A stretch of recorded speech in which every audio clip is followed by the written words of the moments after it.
Hi, good morning, everyone. I'd like to call this meeting to order. Welcome to City Hall and to Council Chambers.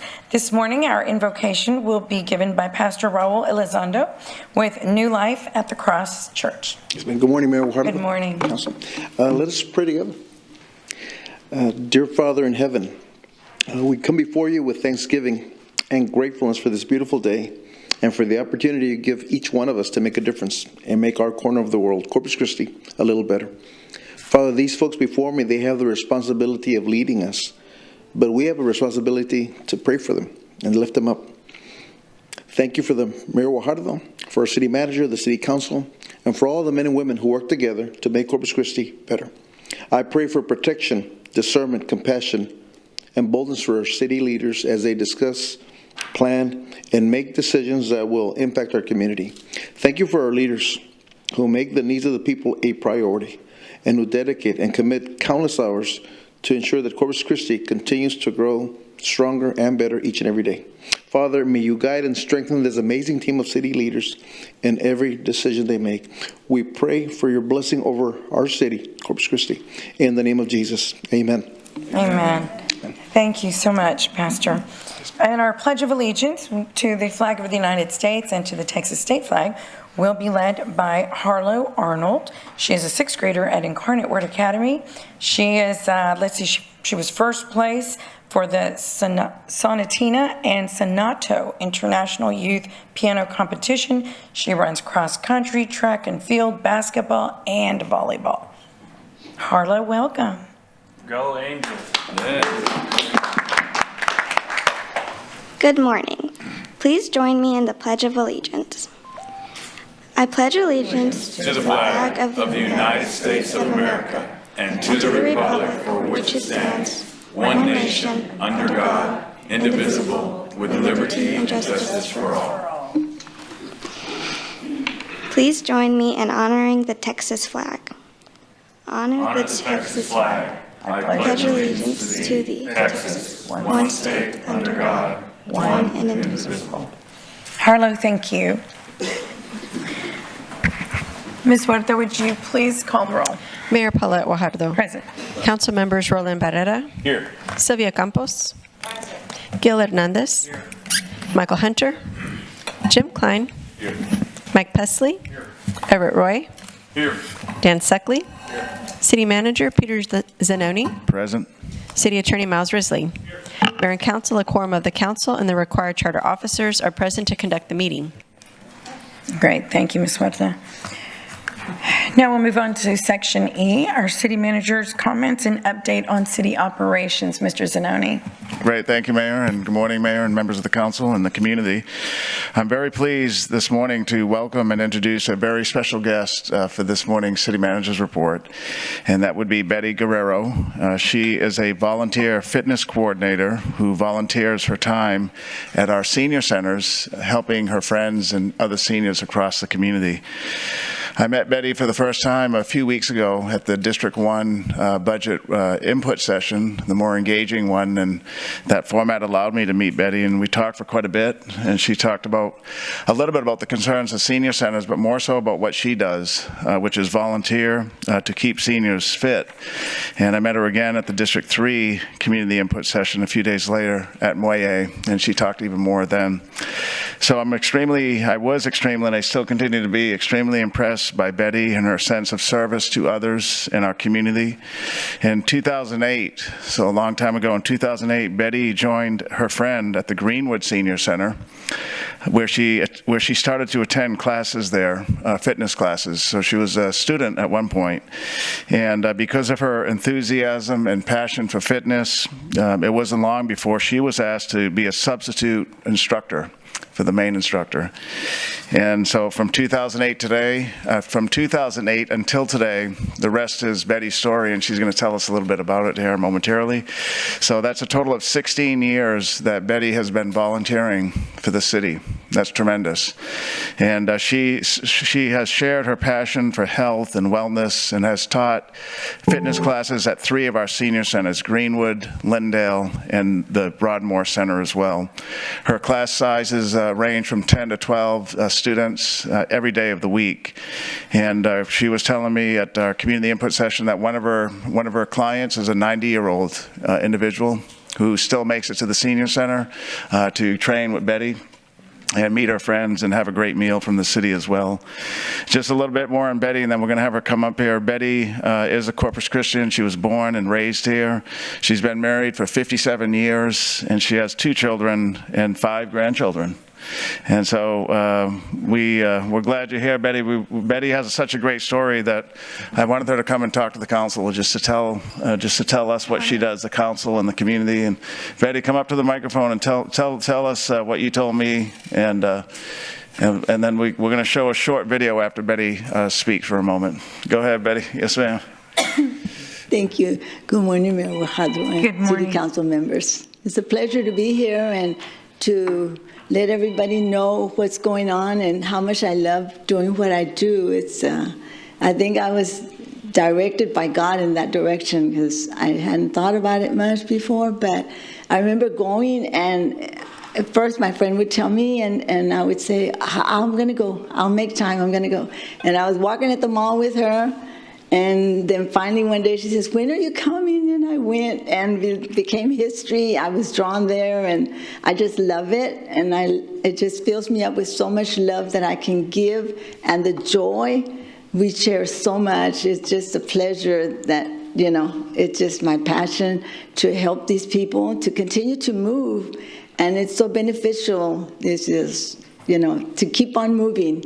And also it's good exercise. We use a little bit of my Tai Chi. I've been doing that for over 25 years. And so I try to teach a Tai Chi class and also bring a little bit of the movements from Tai Chi into the exercise, because it works on a lot of other muscles that we have that we don't use just by walking. So it's very beneficial for people to actually do a Tai Chi thing, because it helps you keep your balance as well as for the exercise that I teach. So that's how come I bring some of that into the class. And it's just a passion that I have, and consistent. I even told my class this morning, come, and we'll start early, and we did like a 9:15 started and finished in time so I could come, because I think it's really important to do this. And I love being at all the centers because I just make more friends and I can help more people. And that's the way I look at it. It's just like the more people I can help, the better. So, and they love to see me because I love my music. I change it, and every once in a while they'll see me do a dance move because I'm just having so much fun that it passes on to them. And next thing you know, they're swinging, still swinging and moving, and it's just fun. I make it fun because I love it, and it's so beneficial, and it's just my joy. So that's why I do it. And I thank God that I have the time, and my husband has, you know, done his part in helping me to come and go as I please. Well, we love it. Thank you. Thank you for everything that you do. Thank you. And I love being at all the centers because it's just so important, you know, to just visit everywhere I can. Because I even go when they have the benefit, not the benefits, but the activities in the summer. And so you get to go dance at Lindell, you get to dance at the Garden Center, and you get to go to Flower Bluff and out to Cali, all the centers, you know. I was just at Oval too, the one right here by 37. So I go everywhere, and everybody knows me. Well, we love it, and you're being a great advocate, and your energy it's very it's very apparent, and you're spreading that, and that's what is needed. I'm sure you make a lot of people's day and make them happy. Thank you for what you do. That's what I love to do. Thank you very much. We have a couple of comments. Councilman Roy, did you have something? Or was your light just on? Oh, yeah. I don't know why my light's on. Okay. Councilwoman Campos? Thank you. Thank you so much. Betty, I just met Betty like a couple of weeks ago, and I can attest that her energy is contagious. I saw her at the Lindell. They had a sock hop, and I don't think we actually spoke, but everybody seemed to know who she was. And it wasn't until we had this issue with the possibility of, not able to keep Greenwood, the senior center, open, that I got reintroduced to the Greenwood Senior Center. And I can tell you that there is so much activity going on there. And I don't know if the rest of the ladies or gentlemen are going to be speaking about the senior center, specifically Greenwood, but I can attest that this is exactly what our community needs. And I'm hearing from others that are even younger now, Mayor. Believe it or not, last night I received a call from a 55-year-old and saying the same thing about they do the volleyball chair, and they want to do tournaments, and they're just thinking of other ways that they could do to draw out the people to not stay at home and just do, what we do, which is what? Sit around the TV and isolate ourselves. So I am so grateful, and Betty, I just can't say enough about your energy, and you are. This is I think, a gift from God that you were here and that you were able to motivate us all. So thank you again. Thank you. I was blessed when I first started, at Greenwood. It just grew so much that I had to do 2 classes. I had 50 people, so I had to do a 9 and a 10 o'clock.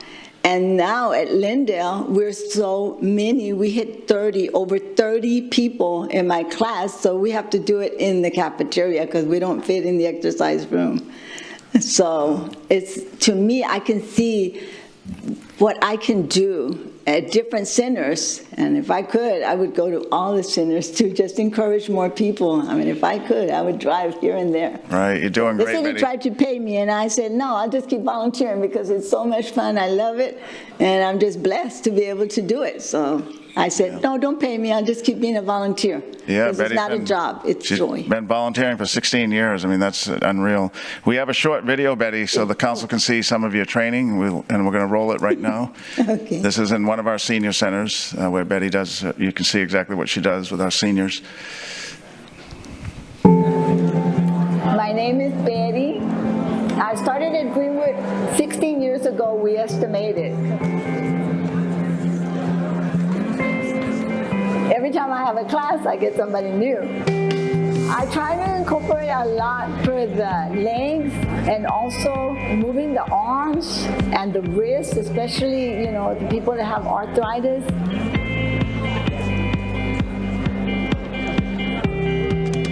It just brings people out because it's just so beneficial to not being at home locked up, being alone, being depressed. So I just like to share the love. You got the love inside, share it, share it. I believe in keep moving, doesn't matter what you do. That's the best thing, is have fun. Yes, it does keep you young. You forget how old you are. You really do. That one of the ladies, thank you. One of the ladies is 99 in that the last clip. Thank you. Thank you so much. Thank you so much. Thank you. Thank you. Thank you very much. Thank you. Thank you. Thank you. I will. God bless me. I will. Thank you very much. Thank you. Thank you very much. It's my Thank you for everything you do. Thank and you. Thank you for being here. Yes? Can I get you here in the middle so I can...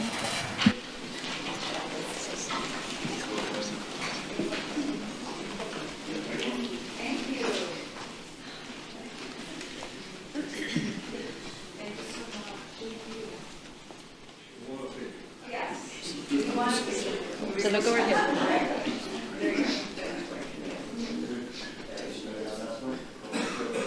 There you go. You're good. Yes.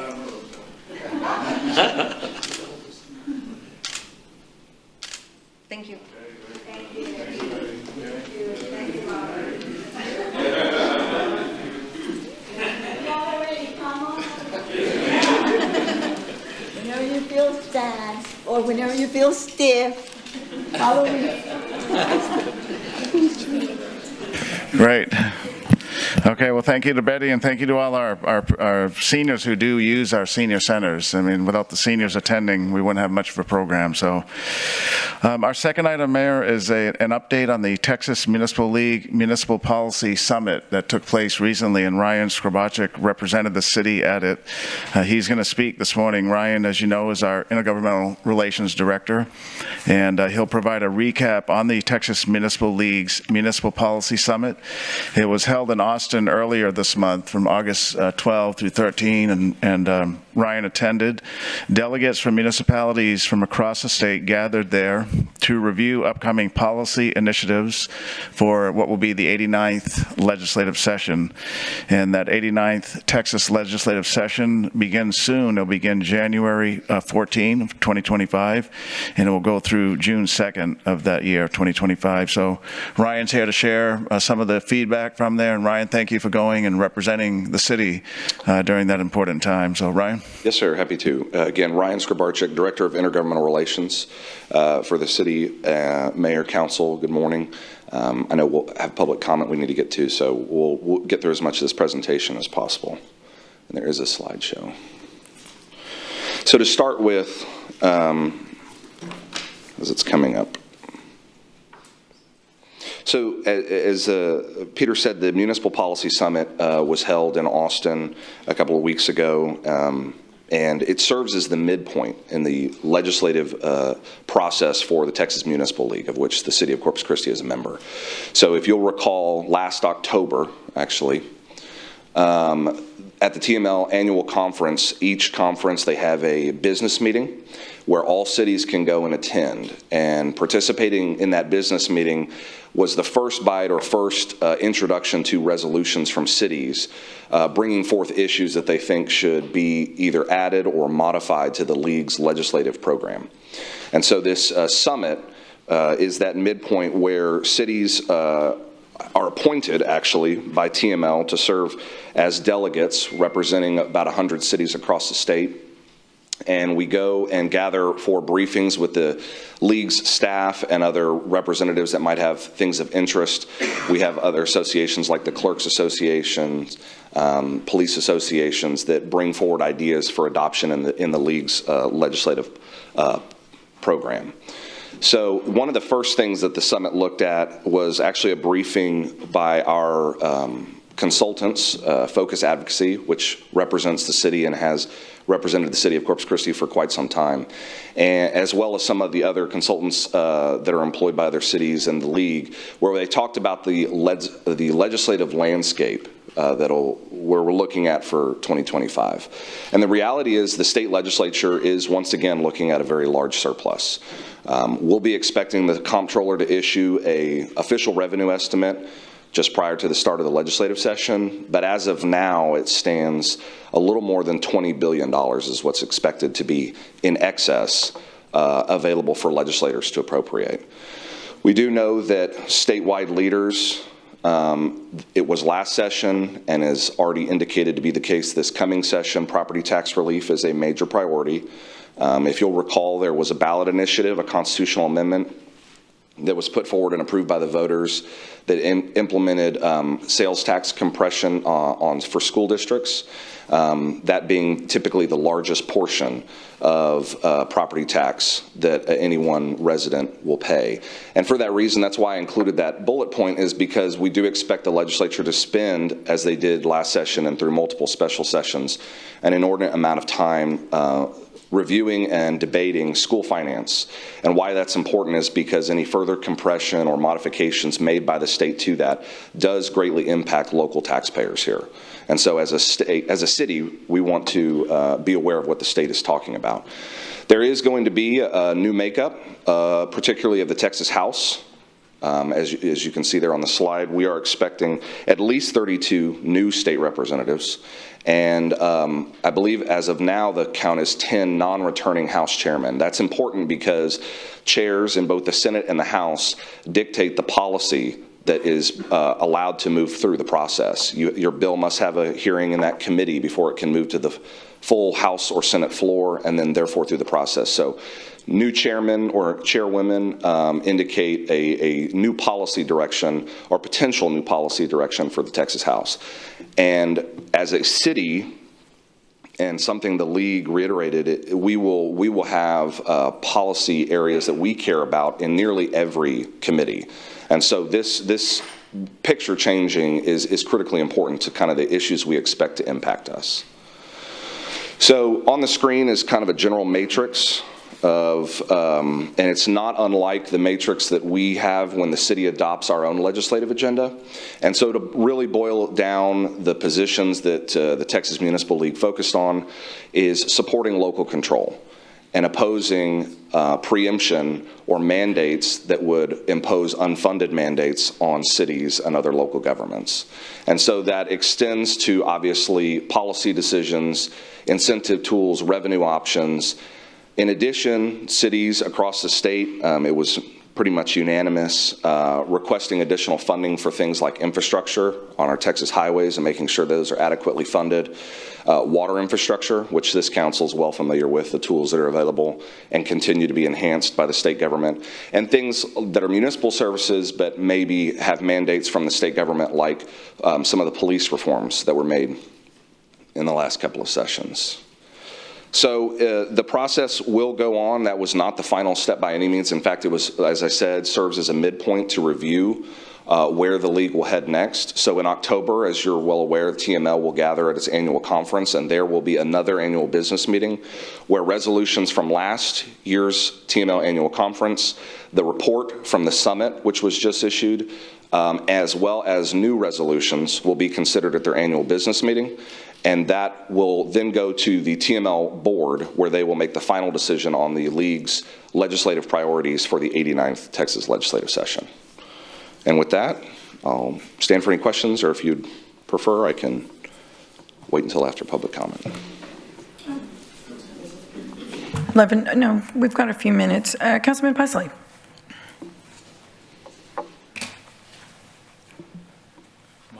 Oh, Councilman. Yeah. Sorry.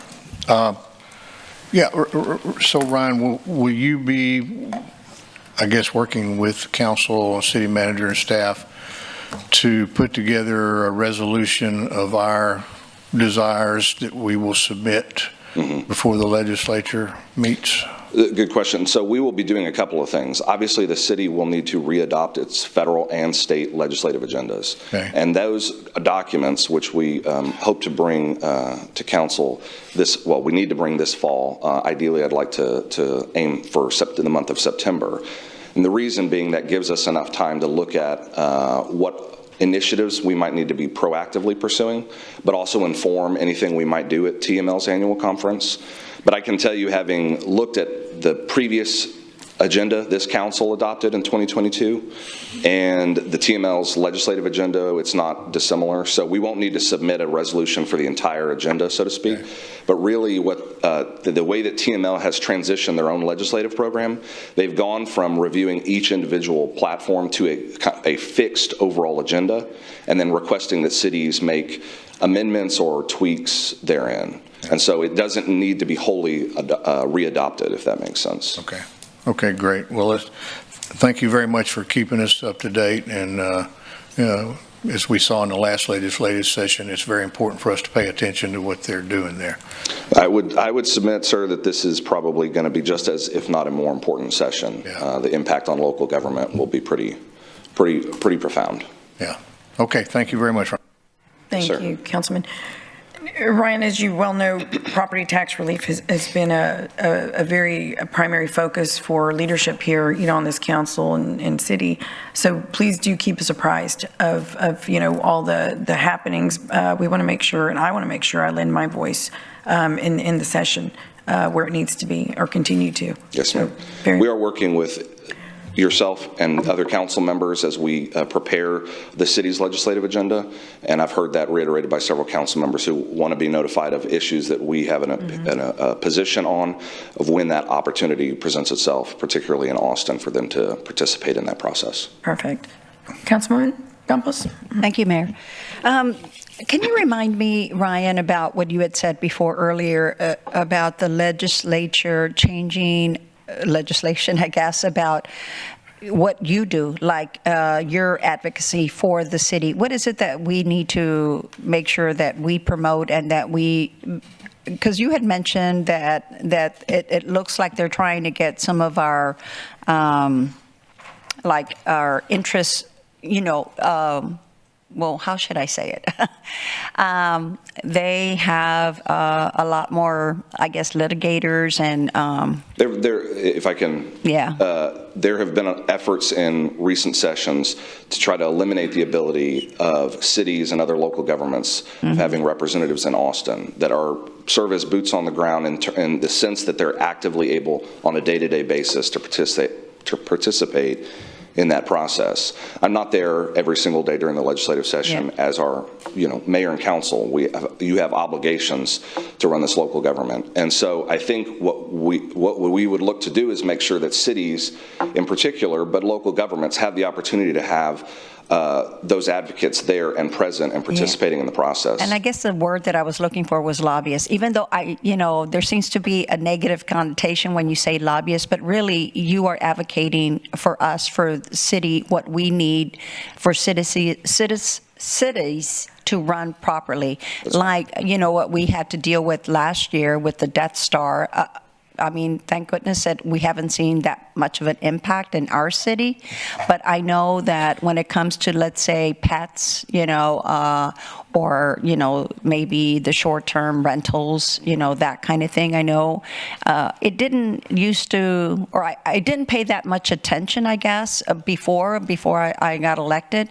But since I've been, on here on this end, I now see how it can impact certain neighborhoods, because you think you're living in a regular neighborhood and then all of a sudden it starts to be a party city street, and that's not what you bought your home for. So I can see why we need to make sure that those types of issues are addressed. So thank you for your advocacy. Yeah, and I think it again boils back to where is the decision made best, and we would advocate that it's made best locally. Yeah, I particularly agree. on things that impact neighborhoods, and the citizens elect you, and then you adopt the city's legislative agenda, which governs what myself and our lobby teams do in DC and Austin. Well, and I saw that $20 billion that is up for whatever, I guess we can think that might help not just our city, but others. So, yeah. I would caution you, there are constitutional spending caps that the legislature can't exceed, but there are a lot of designs on state surpluses as there were last time. So we'll be looking to try to advocate for what best helps communities like Corpus Christi. Well, I would love to see something in glass recycling. So, hey, I'm just throwing my ideas out there. Thank you. Yes, ma'am. Heard. Ryan, one last thing, if you can also keep us apprised with anything regarding emergency management. During this last weather event, in speaking with the governor during that event, he mentioned to me that there is a focus on doing more for and with emergency management. So that's something I would ask that we stay on top of. I'll highlight the fact that during the most recent Senate hearing, they actually gave Corpus Christi, amongst other local officials, props for the things that we did following Burl and in preparation to Burl. There was a big highlight on the role that local governments play. So we'll certainly look to make sure that those tools are enhanced at the state level with this next legislative session. And the legislature as a whole is looking at things like hardening the grid and other things that would provide electric reliability. Chairman Hunter plays a big role in that. And so we want to make sure that we're a participant in that process, because we're a coastal community that could be impacted by those things. Exactly. And we have to prepare in advance. Exactly. Okay. Ryan, thank you so much. Thanks for the briefing. We appreciate it very much. Yeah, Ryan, thank you. And then, Mayor, you mentioned it, and Pusley did as well. So there'll be a series of meetings with the City Council to develop that state and federal legislative agenda, as we call it. And it's something that the council votes on ultimately, as you know. So as soon as we get through the budget, then we'll start layering in some meetings for this. And so there'll be several meetings with the council and a debate, and then ultimately a plan will be adopted. So that's forthcoming. Wonderful. Good. So that concludes the city manager's report for this morning. Thank you. Wonderful. Thank you, Peter. It's noon. It's actually a little afternoon, so we're going to go ahead and proceed to Section F, public comment. And I'm going to take a moment to emphasize the importance of this business meeting. We handle significant matters concerning taxpayer dollars, making it imperative that we uphold the highest standards of decorum and adherence to our policies. Our core principles of openness, transparency, and inclusiveness guide our actions, and we aim to achieve them while respecting our City Council policy, which has been enforced or in place for 30 years. Public comment serves as one avenue for communication, but it certainly is not the sole method. You can always reach out to members of this council by way of phone calls, emails, or even by scheduling an in-person appointment or meeting. So with that said, we're going to proceed on to public comment, keeping in mind the importance of decorum adherence to our policy. Before we begin, I'd like to ask our City Attorney, Miles Risley, to please review the council meeting rules of decorum, which will be displayed on the television screens for our audience's reference. Mr. Risley. All citizens must be courteous, polite, and respectful of one another, including the City Council and City staff. The mayor and council members shall be referred to by title and/or title surname. All remarks must be addressed to the mayor and City Council and not to the council members as individuals. Citizens are only permitted to speak on city-related subject matter. Speaking on any non-city related matter is prohibited. Loud, boisterous, profane, or obscene language or behavior is not allowed. Citizens must refrain from any disturbing noise, demonstration, or other act disrupting to the City Council business. Thank you, Mr. Risley. So individuals will be called upon in the order they signed up electronically. We will first hear in-person comments, followed by virtual public comments. Residents of Corpus Christi will be given priority over non-residents. Please state your name and home address prior to beginning your comments. You have two opportunities to make public comment on an agenda item or city-related business. First is at this present time, and the second would be when we actually hear the item. Please select one option. Citizen comments are limited to 3 minutes, while non-resident comments are limited to 1 minute. A visible timer positioned at the City Secretary's desk will assist in managing the allotted time. Upon completion of the allotted time, a buzzer will signal the conclusion of your comments. And if you have a petition or any relevant information, please present it to our City Secretary before speaking, and she will disperse it to us. So with that, we will start with Mr. John Weber.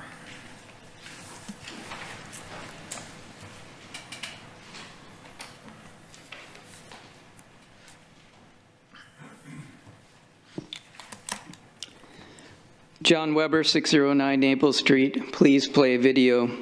A big shout out to all the firefighters that watch the council meetings. Thanks for doing what you do. Today, the combined reservoir level is 25.3%. About 1.5 years ago, this council took its first vote on the drought contingency plan. The community has been waiting for the second vote. The current plan listed on the city website is from 2018. This needs to be updated every 5 years. That was last year when the first vote was taken. Now it is even more important that we put it on the agenda for discussion. The latest revision should be shared with the public. The public input should be accepted for 30 days, and then with that input, the revised plan should be put on the agenda and voted on. Timing is everything, and this should have already been resolved. I challenge the city to put this on the agenda next week and make the latest revisions available for public comment, August 27th through September 27th. The staff then can take public comment and make final revisions available. The City Council can do final discussions and vote on the plan October 15th. This is part of the responsibility of the council. The city needs to complete its drought contingency plan. While I've been speaking, LRE's far-field model of the city's Inner Harbor and La Quinta Channel proposed desal plants have been running. Whenever you see cells that are red, that means the salinity is over 2 parts per thousand over where it should be. Keep in mind that this model is grossly overestimating the initial mixing of the brine concentrate, because in reality it will occupy less than half the volume as the near field modeling shows. So what's green in the first mile of the outfalls could actually be red. Let's get $60,000 in the budget for the city to complete a proper far field model and make the findings and the data input available for the public to comment. Esteban Ramos would also like $2 million in the budget so he can start a real conservation program. Regardless of any future water resources the city might pursue, they will take time. During that time, conservation is the cheapest and the fastest drought-proof way to keep our reservoirs filled. Also, smart rate design for all customer classes is even faster and cheaper than conservation. As always, have a nice day. Thank you, Mr. Weber. Judge Joe Benavides.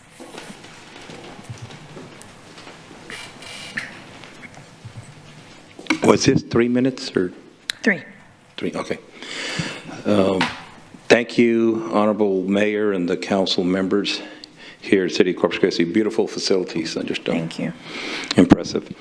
I wanted to speak about... I'm sorry, Judge, your name. Oh, I'm sorry. Address. Okay, as a citizen, yes. Joe Benavides, 410 Atlantic Street, Corpus Christi, Texas, 78404. I apologize, Mayor. I have speak about the Instituto Culturica Hispanica that we have. It is the only museum we have here in the Coastal Bend. We call it our little Hispanic museum. And I know there's quite a few members here, and I know I can't speak individually, but there's quite a few of them in here that are active and participate with our events. And we're in partnership with the university where we do STEM projects through Dr. Bodka. And now we're starting to, we're very strong in membership, 167 members. And the Instituto represents our culture here in the Coastal Bend, from South America, Central America, North America, Spain, and also Puerto Rico and the Philippines. And just wanted to relay to y'all that we do have our museum, and we would love for everyone that's not active in our museum to at least show up and see everything we're doing over there. And it's very hard every month to sustain the museum itself. We run about, our budget's about a good $2,000 a month. We pay our rent, we pay our electricity, which is $700 a month, and our insurances and stuff like that. So it's really hard on the membership to sustain the museum. But I'm just saying, y'all are invited, every one of y'all, to the museum. We have artifacts from all over, and the artifacts are brought in by our membership. You know, members that are from Venezuela, from Cuba, from Puerto Rico, from the Philippines. It's beautiful. We just want to make sure that we invite every one of you all. I'm doing a lot, I don't know why, but anyway. We want to invite the city council and the mayor to our small Hispanic museum. It's really awesome, because we now are focused totally on doing field trips for the high schools, the middle schools, the elementary schools. We do STEM programs with Dr. Bodka. We create all these events to make sure that the citizens of Corpus Christi understand that that museum is a people's museum, and that we bring in people from not only from the state of Texas, not only from the Coastal Bend, but from other countries. And it's amazing if you see our guest roster, they come in and we pay everything out of pocket if we can't afford to keep our museum up. A lot of the board members, they donate to our museum to make sure that it's that we function well, and that we don't have any type of obstacles in front of us.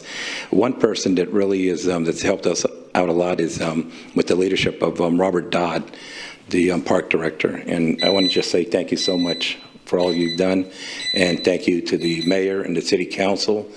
I think y'all got a bird in here. So is that? Oh, that's my time up. That's your time. Okay, I'm sorry.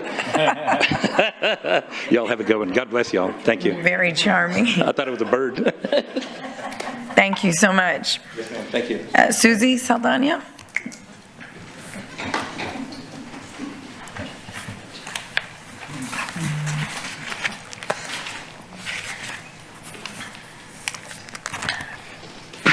Susie Luna Saldana, 4710 Hackle.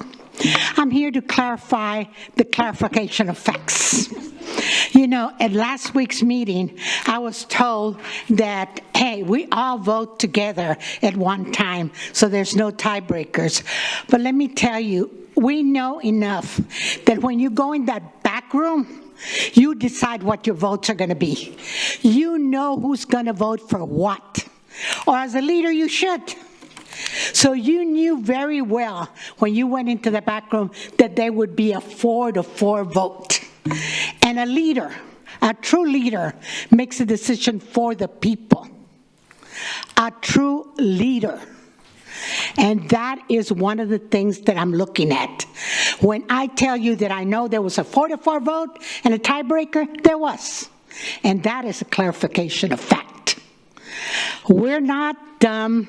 We know exactly what goes in the back room, and we know that every time that you go into the back room, no matter what the issue is, you will discuss it, you will take it back and forth, and you will know how you're going to vote by the time you come sit on those seats.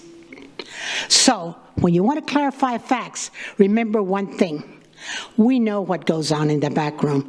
We know when you come out who took a leadership role in pushing an issue. And Mayor, you took a role. You took a role on that salary, and you broke the tie. As much as you want to deny it, you broke the tie. So let's go ahead and be honest with the people and go forward. I don't begrudge what happened, but I do begrudge being told something that is not true. Have a good day. Thank you, Ms. Saldana. I'm sorry, there's no clapping, ma'am. It's okay. Pat Craig. Speak on the agenda item. Okay, yes, ma'am. Joshua De Leon.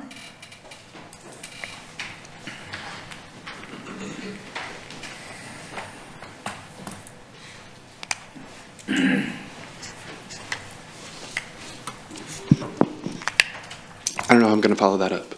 I'm going to wait till y'all get your papers.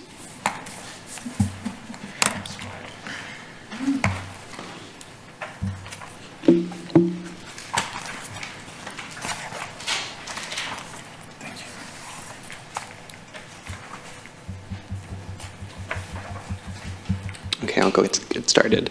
Joshua De Leon, 5914 Colorado Drive. I just want to say thank you to all of the council members who have met with me about expanding our current smoking prohibition ordinance. I look forward to meeting with the rest of y'all. I met about half of y'all already. In front of you, the little flyer is like about what I do. I work for Project Hope. Really, we care about the community when it comes to alcohol, tobacco, and other drug prevention. The second paper in front of you, I was recommended to bring the top cities in Texas who have a smoking prohibition ordinance that is expanded to our parks. That way we can see what is happening in Texas. Maybe we need to get with the times, which I definitely think we do. So we are number 8 amongst that top 10, and like I said, the top 7 in the state of Texas have this no smoking in parks ordinance. So I'm like, let's get up to number 8. And we have over 100 city parks, so I really think that it would not only benefit our parks, but our environment as a whole. The second document that's stapled, I made a mock-up of the amendment of Chapter 23 of our city's Code of Ordinance to include city-owned property. This would include, but not limited to, city-owned parks. I went off of what y'all did for the vaping and kind of made my own mock-up. I really want to try to do all the work for y'all. Of course, this is an open conversation I want to have with y'all, not at y'all. So I really hope y'all know that. And then lastly, I understand that we're in an election season, so there is apprehension for adding a potentially controversial item to the agenda, but shouldn't we continue making our beloved city better? A young man last city council meeting said, "Make the best better." And once I heard those words, it really stuck with me, because I truly love the city. I'm a lifetime Corpus Christian, and I don't see myself leaving anytime soon, if at all. I have 5 generations here, so I really love my city, and I believe that we all want to do what's best for our city. So please, if we haven't had the pleasure of discussing this one-on-one, reach out to me. I've sent you an email last week. I'll probably send one, if not today, tomorrow. I'd love to address any concerns that you may have. I've addressed concerns of other city council members. So this is an open conversation that I want to have with y'all, not at y'all. And I hope you know that. Thank you. Thank you, Mr. DeLeon. Sean Flanagan.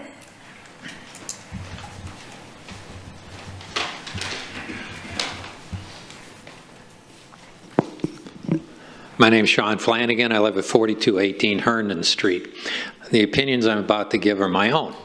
I swim about 4 or 5 days a week at Collier Pool, so when it came on out that due to the budget cuts there was going to be some cutbacks on a proposed operation of Bill Witt Pool, that was quite the subject of discussion amongst the morning lap swimmers. You'll find in the morning probably one of the greatest times the pool get used is on the early morning lap swim group. So assuming that the city and the park rec did a great job on deciding where's the best place to cut and, you know, shift resource around, I mean, that's wonderful. Let's assume as is. I think it's an opportunity, and the opportunity was shown by the lady who you honored for being a volunteer forever and ever and ever at the Greenwood Rec Center, leading the exercise classes there. She wasn't a city employee, she was a volunteer. So if you look outside the box a little bit, maybe the possibility that we do not quite have the budget to bring Bill Witt swimming pool fully operational, it's possible maybe a plan could be worked out where if you ask for, because we got a lot of retired folks in the city. I think they're a very, very underutilized asset.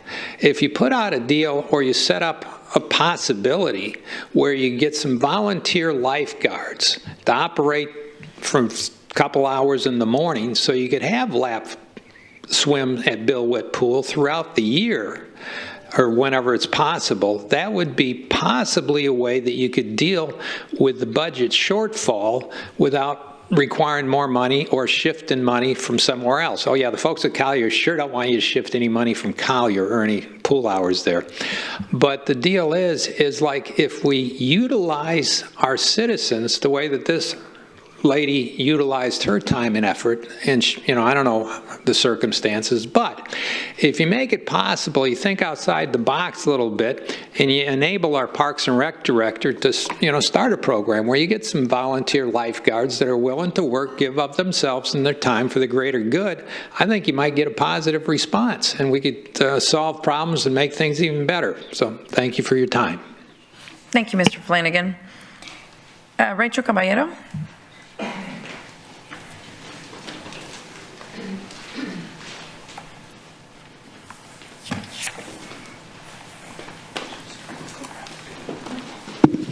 Rachel Caballero, 522 Hancock. Good afternoon, Mayor. I'm still waiting to hear back on your request to the city manager regarding the residential street repair list. I never heard back or received any information directly. From what I understand, this is normal. Your requests to city staff during city council meetings are rarely followed through on or actually completed. Shameful. Please get back to me with the statement of fact that was promised last week. Appreciate it. Quick statement of fact. Taking the time to come to these meetings, speaking the truth, and defending the community's best interest is neither stupid nor is it condescending. I am not surprised that some of you have chosen to handle your adversaries with childish antics, part of the course with this crew. I'm here to speak against item 24-1230. If this item is passed, we are setting a very dangerous precedent for electeds that break the law. The community deserves the ability to force law-breaking electeds to pay for their own legal fees when an ethics violation has occurred and has been escalated to a hearing because the evidence is so damning. The community deserves a safety net against law-breaking electeds by requiring them to pay for their own legal fees. Hopefully, this encourages people to be honest and only use legal tactics when representing us. Quit spending money on desalination. We do not know what the outcome will be on the Title VI lawsuit. We are still in the middle of the EPA lawsuit that hasn't been fully addressed, along with a whole laundry list of outstanding issues like getting an environmental impact study and the far-field modeling done. We cannot afford it. We do not like it in the Bay. We do not like it in the Inner Harbor. We do not like it in the La Quinta Channel. We do not like it anywhere. We do not want it, Sam I Am. Was that entertaining enough for you, Mr. Barrera? We don't come here to entertain. We come here to try and force you all to listen to what constituents want. No to destroying our Corpus Christi Bay, and if you aren't afraid of the results, put this on the ballot for the community to decide. Have the day you deserve. Henry Williams. Mayor, Oh, yes. I have a question. Mm-hmm. You know, we just got through reading the rules of decorum here, and I thought, Miles, you said that there would not be comments directed at any individual council member. So why do we continue to tolerate that? If we're going to tolerate it, then just take that out of your speech. I need a transcript of what was said. I didn't hear any comments directed at an individual there. Get paid to do. And Mayor, same thing. The decorum says the decorum. So if we're going to have a decorum rule, then let's follow it. Yeah. Well, it's different from mentioning a third party versus directing a comment to a third party. She has to direct the comments to the council as a whole. No, she did to Barrera. Said in your statement to begin with, you said at any council member or the council in general. So which is it?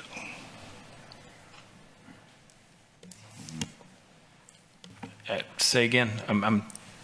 She is permitted to address talk about council members, but she is not permitted to address a single council member individually. If she does so, then what do you just call what she just did? She talked about. I'm not talking to you, Councilwoman. I have the floor. I have the floor. I'm asking for a legal opinion. I have the floor. Specifically, she still has a she just can't talk to. Yeah. We're going to have to, Councilman, we'll review the tape, and Miles wasn't paying 100% attention, so we will look at the tape, and we need to make sure, because I think you're right, which is that there was a direction to Councilman Barrera. Well, Ms. Saldana made a direction to the mayor. Okay. So someone needs to, Yeah. Either call it out, it's on both sides, it works on both sides. And you said it right, Ms. Caballero, it works both ways. So if the rule of decorum is violated, Ms. Saldana, then because she called me out or called Councilman Barrera, then it needs to be spoken. And the same goes the other way. If we're violating something against a constituent, that needs to be pointed out as well. It's both ways. So Councilman Pusley is bringing up a point that none of it's being pointed out. None of it's being corrected. We've had this discussion numerous times, and I don't know why we can't figure out what's right. It's a very precise analysis. One is allowed to speak and discuss and mention a particular council person in particular. It's when she is not addressed, she's required to address the entire council as a whole, but it does not restrict what she can say about a particular council person as long as she's restricting those statements to the actions of a council member acting as a council member. Then why do you keep putting that in your statement that you read? Just restating the rules. I think it's a complete failure, Mayor and City Manager. Yeah. We'll review it, Councilman, with these two things today, and I'll work with Miles on it. There needs to be clarity. Yeah. Because if you can say one thing, but in the same sentence, not say another, I mean, that's what it sounds like. Yeah. And I realize we have to abide. I mean, these are rules that, we don't necessarily make up here. It's policy. Right. So the City we Council definitely approved. need clarity. Councilman Barrera.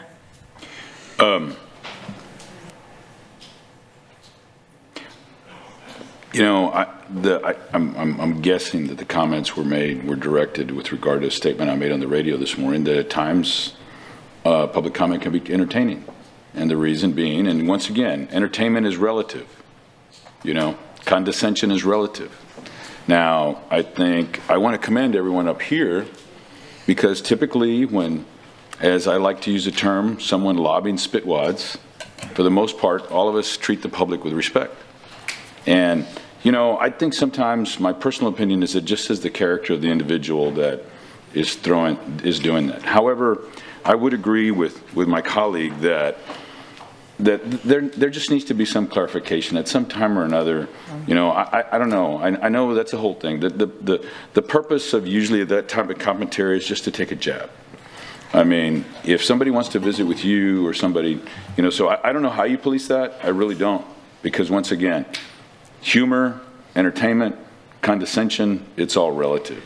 But there's people that are rude, and I don't know, Miles, how you police that. So you are very restricted in your ability to police it because of the First Amendment.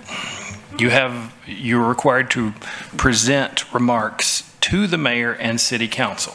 However, within those remarks, you may address and the old anti-criticism rules that cities were allowed to have, those were prohibited by the Texas legislature, as well as they were previously prohibited by the First Amendment to a large degree. I agree 100%. In fact, I'm entitled to say whatever I want on the radio. I can say everything, whatever I want about the radio. I can discredit the city manager. I can credit the city manager. I can discredit you, and I can discredit anybody else. But all I'm saying is that I would agree that just leave it out, because you know, once again, if it's not something that we're going to police, I mean, I'm fine with it. I'm fine with somebody, you know, treating me that way. I'm just saying that I think it's a matter of, I don't know, we're not giving it any credibility by saying you're not allowed to do this.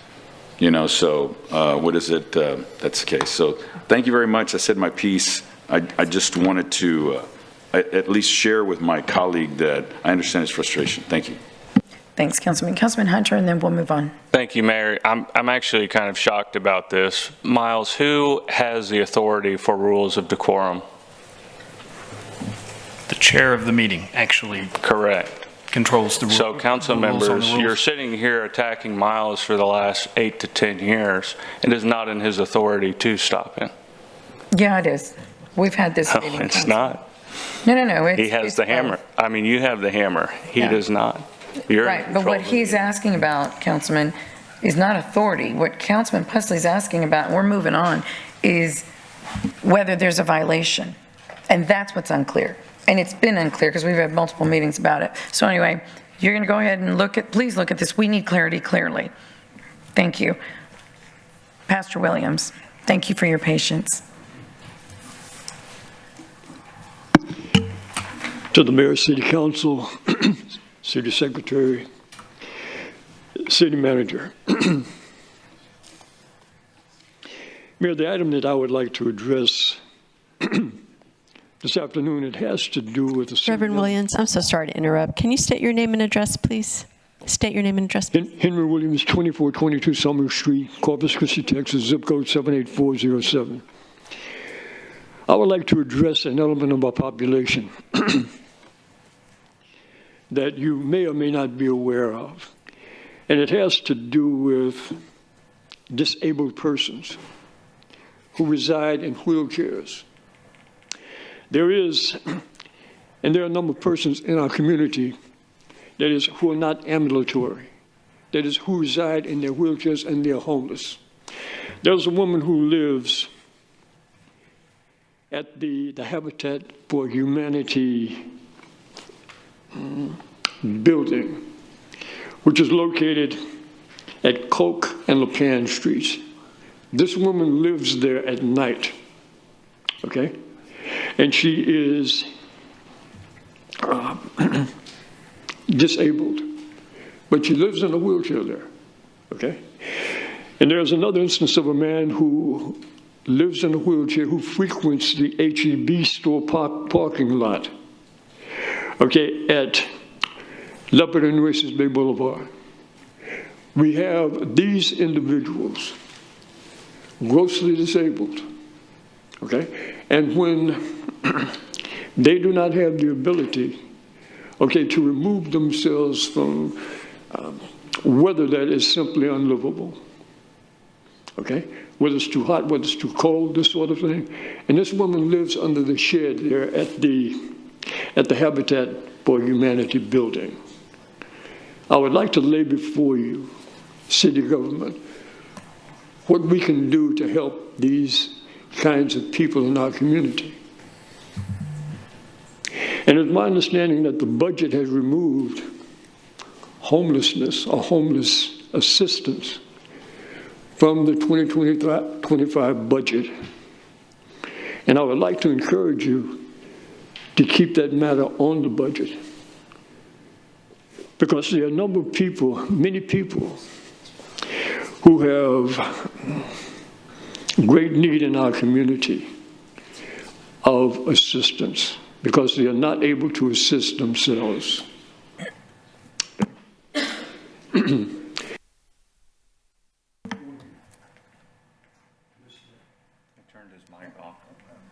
Oh.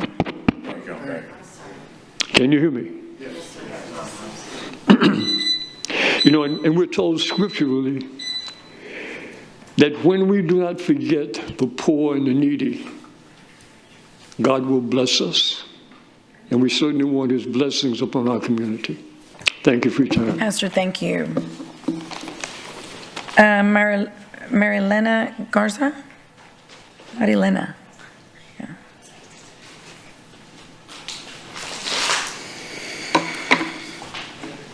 Marielena Garza, 702 Furman Avenue, and I'm here to elaborate a little bit about what Pastor Williams just said. I picked up a veteran, homeless veteran, just recently underneath the Crosstown Expressway who had a medical emergency and fallen over and was covered in his own feces. Had I not been there, he would have stayed like that. He's still underneath that bridge. The hospital just spit him out 2 days ago, and he's under there. So, talking a little bit about that homelessness budget, your proposed budget cuts from $433,804 to $60,828, while over $4.3 million of federal funding remains unspent. You also want to follow up with reducing housing services that has like over a 5-year wait time from 266,685 to 178,245, while also eliminating grass abatement and demolition services from the budget as well. In 2019, the PIC count, which is the homelessness federal count, was at 380. In 2023, it was 627. In 2024, it's 1,177. I guess y'all are just trying to go for a high score, huh? Because at this rate, we're going to pop 2,000 next year. This is what passion and lived experience with houselessness gives me. This is sick. This is people out there. These are veterans. These are mothers. These are daughters. These are sisters who need our help and need to be kept alive. And the best we got is just pointing fingers at each other and defunding the budget? Do you just want the city of Corpus Christi to become a giant tent city with tall grass, abandos, and more homeless people out there? That's what affects property values, guys. I don't care how pretty you make your house. I'm on Furman Street, and there's people living in an abando behind us. It's been caught on fire I don't know how many times, and we're fighting with the city and the courts to just tear it down because the property owner doesn't even live here and doesn't care. So who's going to step up and care? I'm going to be at the input session tomorrow. I would love to have open dialogue on this subject because this, sad, super sad. Thank you, Ms. Garza. Sarah Cortez.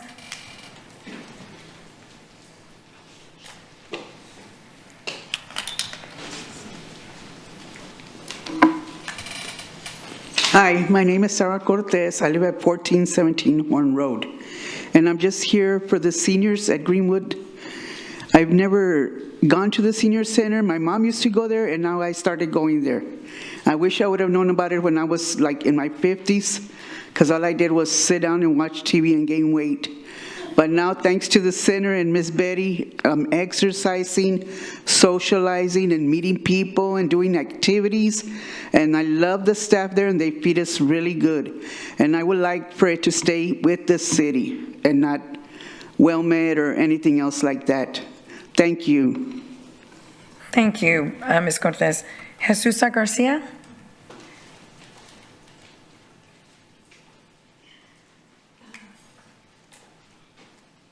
My name is Jesusa Garcia. I live at 1638 Sycamore Drive there in Greenwood.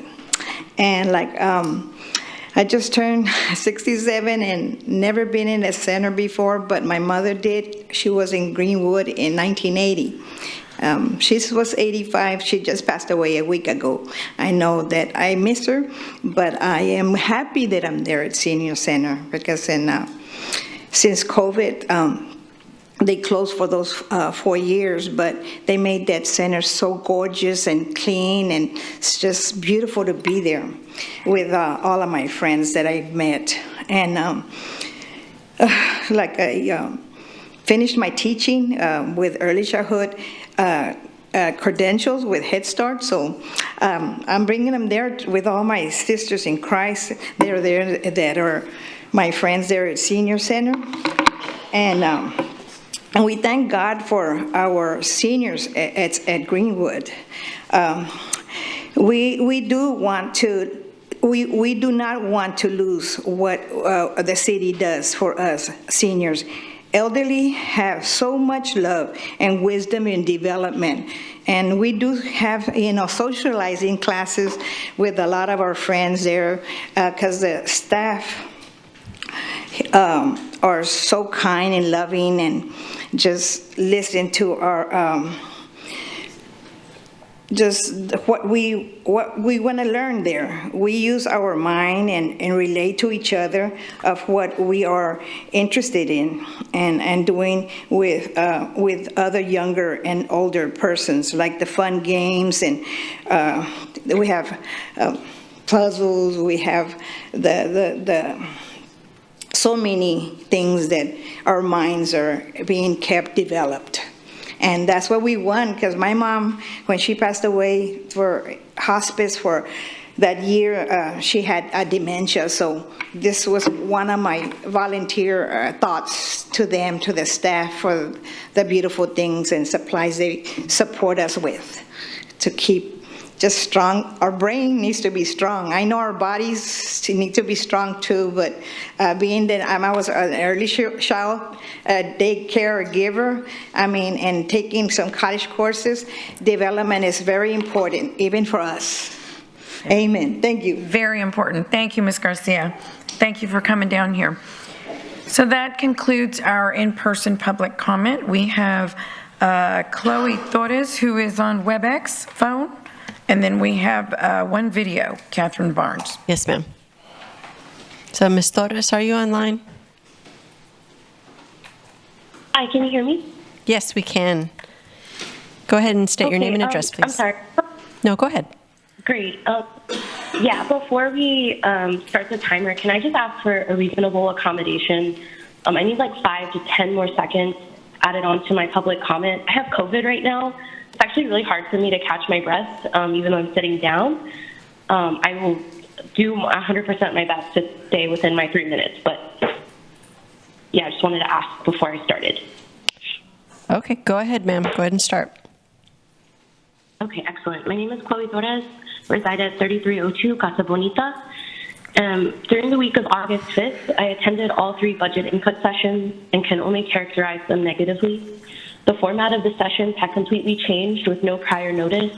I even went back to the newsroom section on the city website to see if the changes were advertised, but there was nothing. As has already been raised by other concerned residents, previous explanations given by the mayor and city manager that the changes were made due to a lack of attendance in previous years completely fall apart if you go back to watch the recordings of the sessions in previous years that are available. It's actually an insult to our intelligence to give false excuses, and it reinforces our suspicion that some city staff pushed for this particular structure in order to evade scrutiny and accountability from residents. In the interest of fairness, I will give credit where credit is due and thank whoever was responsible for switching the sessions to more of a hybrid format. However, even though the format was switched, I fear it's too little too late in regards to my primary concern. The concern that led me to keep attending session after session, even though I left each one more disappointed than the last, was because I wanted to talk about the huge reduction in the budget for homeless services. It went from a little over $400,000 to just $60,000. You're laying off 3 people and leaving 1 director who somehow has to direct a program with only $10,000 to $15,000 for a homeless population that is growing every year. Please tell me how this makes sense. Another shocking revelation that I learned from going to the sessions is that the $1.2 million in CARES Act money that the city got from the federal government and said that they would give it to the Salvation Army to add open entry section to their existing shelter is now completely gone. Who would have given an update on this fantastic failure if residents hadn't asked? I know city staff are often hesitant to interact with me and others because our tone isn't always the most courteous. I'll speak for myself and say that it is hard to maintain composure over this issue when I hear that houseless residents are dying out in the heat. It's hard to maintain composure when I receive videos from residents capturing the destruction of the only shaded corner area and removal of a bus bench from South Bluff Park. It's hard to maintain composure when I answer panic texts from a coworker saying they just had to render aid to a houseless neighbor who lost consciousness due to heat stroke on their lunch break. I find it hard to maintain composure when I watch testimony given by residents who say they would be utterly lost and alone without the support they receive from their local senior center. You have the power to allocate resources that could save people's lives, and instead you use this power to sever the connections that could save human beings or lessen their suffering in the name of a balanced budget. What is a life worth to you? How many souls haunt your ledger? Could you ever really quantify it? I suppose you can, and that's why this proposed budget is a dark indictment of this council and city manager's priorities. I cede the rest of my time. Thank you. Thank you, Ms. Torres. Next, we have Catherine Barnes. Thank you so much. Catherine Barnes, District 1, Corpus Christi, Texas, 78401. I'm here to address the issue of the ordinance amending Section 2330 of the Code of Ordinance for the City Council, City Violations of Ethics Commission. My comments are going to be brief. You've heard a lot today about budget, where budgets were removed, and to think that the Ethics Commission, which actually is not a court of law, where you don't actually need an attorney, it's your choice to bring an attorney, you're considering setting aside a budget of $30,000 to be able to provide for city council members to be able to be reimbursed or to use attorneys that have been provided by the city attorney. I think that you need to rethink that. Again, it's not a court of law. An attorney is not required. Citizens have the right to be able to bring an ethics violation to the Ethics Commission, and you all have the right to defend yourself. If you choose to have a private attorney, then rightfully so, you should have to pay for it. I don't think that this is another thing that the citizens should be responsible for taking care of. And in light of all of the people that stood up today that talked about budget issues, this is definitely not something that you want to add as a budget issue. Thank you so much for your time. I greatly appreciate each of you. God bless you and have a great rest of the day. Thank you, Ms. Barnes. Mayor, that concludes the public comment period. Thank you, Ms. Huerta. Okay, so, yes, sir. I was here on time. I tried to park. The city crew had the entrances blocked. Had to go around the area to get in here to park. I waited. I've been waiting. And Go ahead. I'd like to get through. Yeah. No, that's fine. We understand that situation. Just state your name and address, please. My name is Daniel Pena. I reside at 2813 Holbert Street. What brings me here today, well, there's so many things. I'm going to try to stick to one or two. The last agenda, or the last one, I wasn't able to come back since then. You guys sold property to the port for $9,000. You sold 3 properties, and the city's benefit from that was $1,000. You divide $9,000 into 3 properties. That means each property was either sold, or lost for taxes or for penalties. I don't understand. That wasn't made clear. At any rate, this is an entity that's not going to pay taxes. This is an entity that can't own residential property. And so I have to ask, when they rezone these properties, are they going to be showed special consideration? Because as of now, they own so many residential properties they shouldn't own. I have knowledge of people in my area whose multiple properties have a lien placed on them by the city. Some threatening to cut off their utilities. 92-year-old man, 80-year-old woman. And so they don't pay for stormwater fees. I'll make myself available anytime for you to show me where they've used these monies. You charge non-existent stormwater drains. One account, this is charging $15 plus for residential. I've been asked you to speak to someone, was denied because in this particular instance, my mom has a property. And her property, as I was explained, how they explained it to me was, her property is bigger than the rest of them. Well, I didn't realize it was based on size. I thought it was based on impervious surfaces. Impervious surfaces. So she has little or nothing of that. She has more grass and trees, and I have to cut it, so I know. And so her fee is in excess of $15 a month. I've tried to talk to somebody. There's nobody I can speak to. Nobody has knowledge about it because that's just what they came back with. I didn't know it was based on size. I thought it was based on impervious surfaces. My concern now is that there are several people in the neighborhood that I'm helping with who have the problem of the city putting liens against their property. So I don't want my mother to be one of those because they won't talk to me. Mom was very smart. She didn't like nobody messing with her stuff. She's in a nursing home.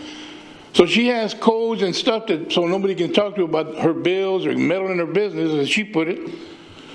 So they refuse to talk to me.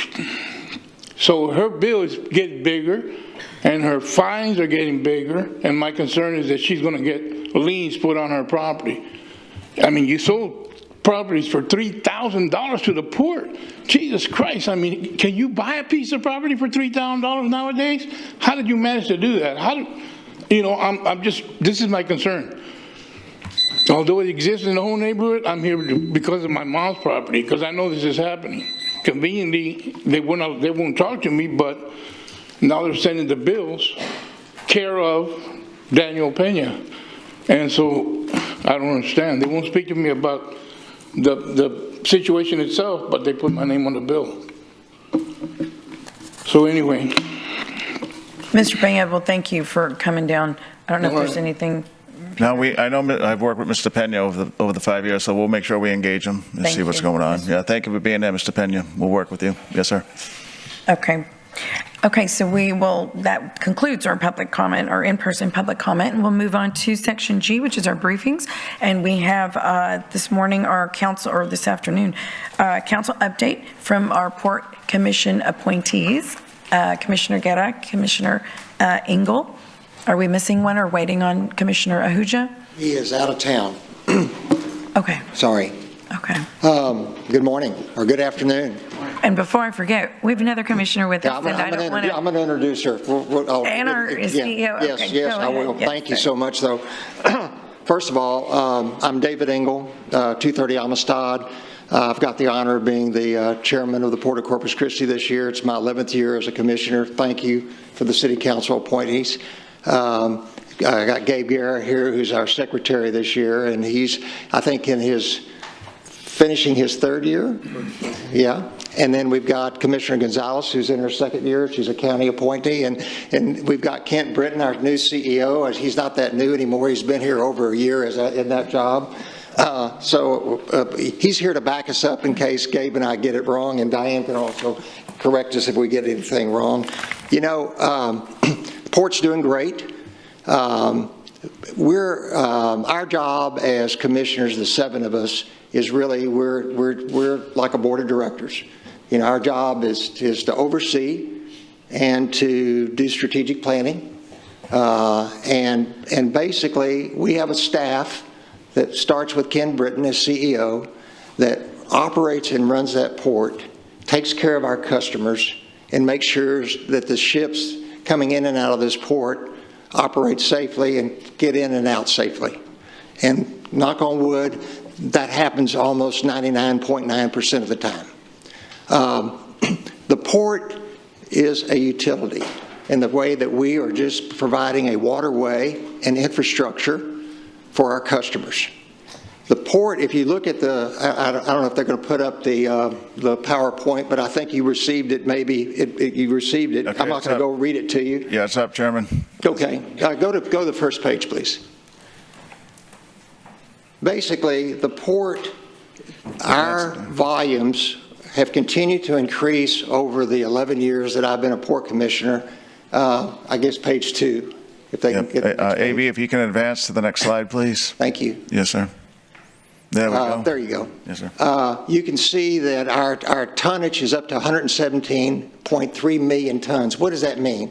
It's about $350 million a day of commerce is going in and out of this port, mostly out because we're mostly an export port.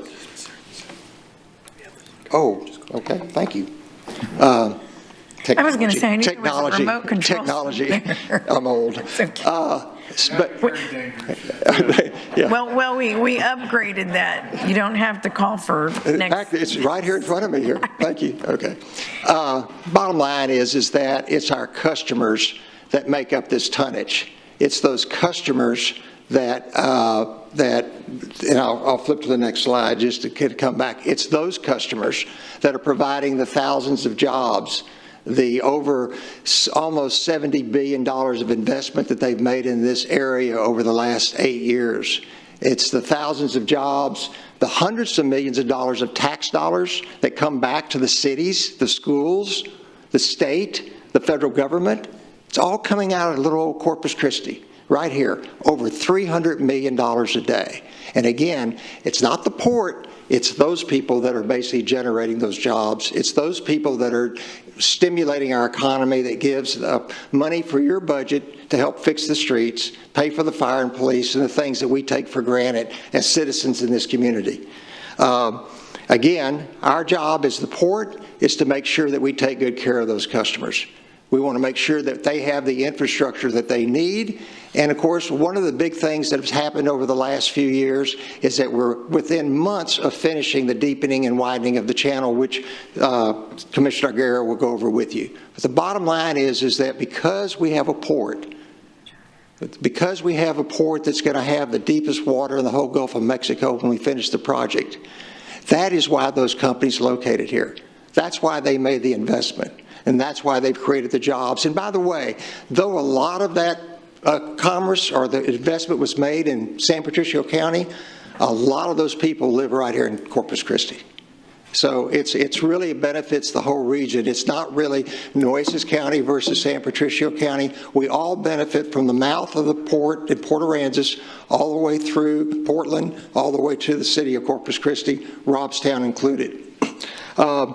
You know, besides completing the project, which will, as I said, will be done in a few months, we're also, Cable talked about this too, is we've got a huge budget going back to maintaining the infrastructure we have and, of course, building new infrastructure. And one of our big projects that we're working on now is rail. And we're basically working on a rail project that will be in Nueces County, just in the Robstown area. That will connect all 3 rail lines into an area that is sorely needed to be able to move commerce in and out of here that won't go by water, but it'll go by rail. Our rail capacity now is almost at capacity where we don't really have much more capacity, which is why we're making this investment today. So I will be happy to answer questions, but I'm going to turn this over to Gabe and let you go through some of these other slides. This is how you do it. Thanks. I appreciate that. I may need better instruction here. Good afternoon, Mayor, Council. Thanks for having us today. A couple of things. Let me just, David, Chairman Engel talked a little bit about the jobs.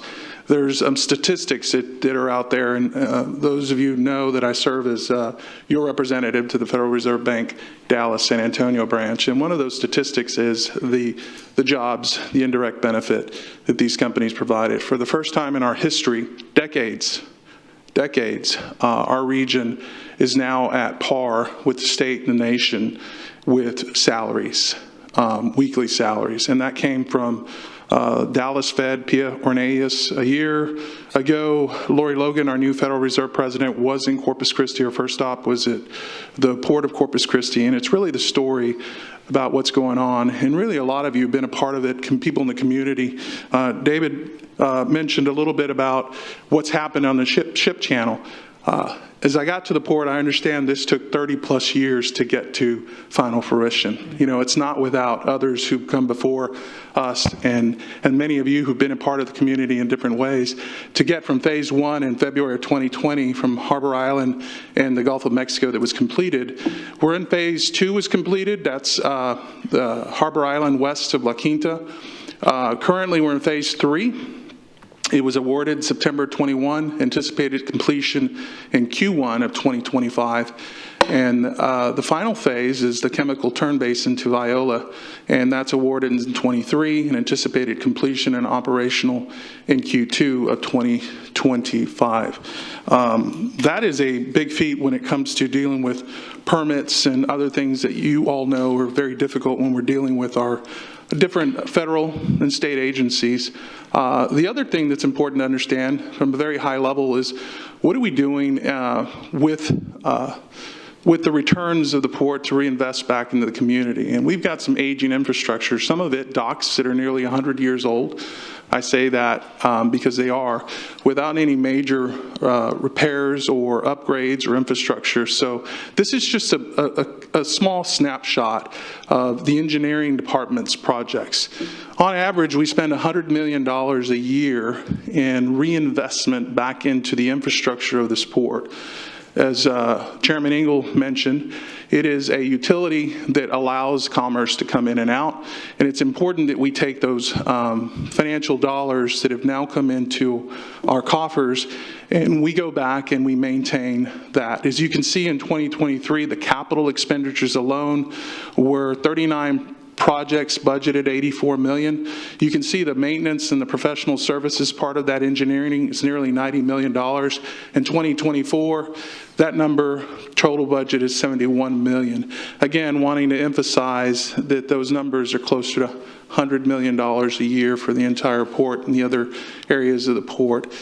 You can see the upcoming project bidding. That too has direct benefit to our community and to those ancillary companies and people and jobs in our community as well. The other thing that's important that many of you already know is that we are a key U.S. strategic military port. As we all know, the USS Kingsville is sitting in our port of entry across from our executive center. I think that's telling about our military strength of our community with Naval Air Station Kingsville and Naval Air Station Corpus Christi and what this community means in military. We also are a strategic military port, one of 3 in the state of Texas. You can see since 2019 a bit of history with what vessels have come through and the amount of cargo that many of you seen. If you've gone over the hooks, you see all those, you see the helicopters, you see the tanks, and you understand how we're interconnected to the world, not only through what current transports our ports, through liquids, but also what's happening with things like military equipment that's going overseas. 2023, 10 vessels provided over 5,967 cargo items that were transported through our port. We're extremely proud of that. You should be, we should all be, and that's an important piece of our military story and our story as a proud military community. The other thing is that Alspate Yard Rail, that is part of that strategic port. This is one of the major projects. It's just really drainage modifications. You can see, again, costs associated with that are in excess of $6 million with completion estimated in May of 2025, just a high level there. Another significant expenditure, if you've been over near our federal courthouse, is what's now our Security Command and Control Center. There's some significant improvements. You can see all that. It's, I think we all know, we remember when going into that building how going back in time it has been. We're reinvesting back in that building. It is a key component of our port and our command and control center there. And again, August of 2024 is the estimated completion, so around the corner. The last thing is the Ortiz Center. Many people are asking what's going on there. There's quite a few of interior improvements, exterior as well.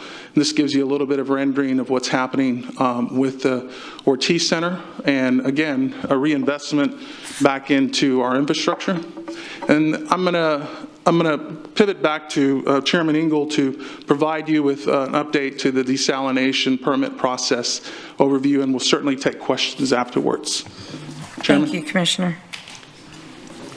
Over the last year, your city manager and our CEO and your staff and our staff have been working closely together, talking about desal, sharing information, et cetera. And Kent Britton and myself met with the mayor. We met with Peter. We met with Drew Molly back in January, and that's when you basically announced that you were moving forward with your Inner Harbor, which we fully support. And meanwhile, we're still moving forward with the Harbor Island permitting. As you know, we have a discharge permit now for 50 million gallons per day.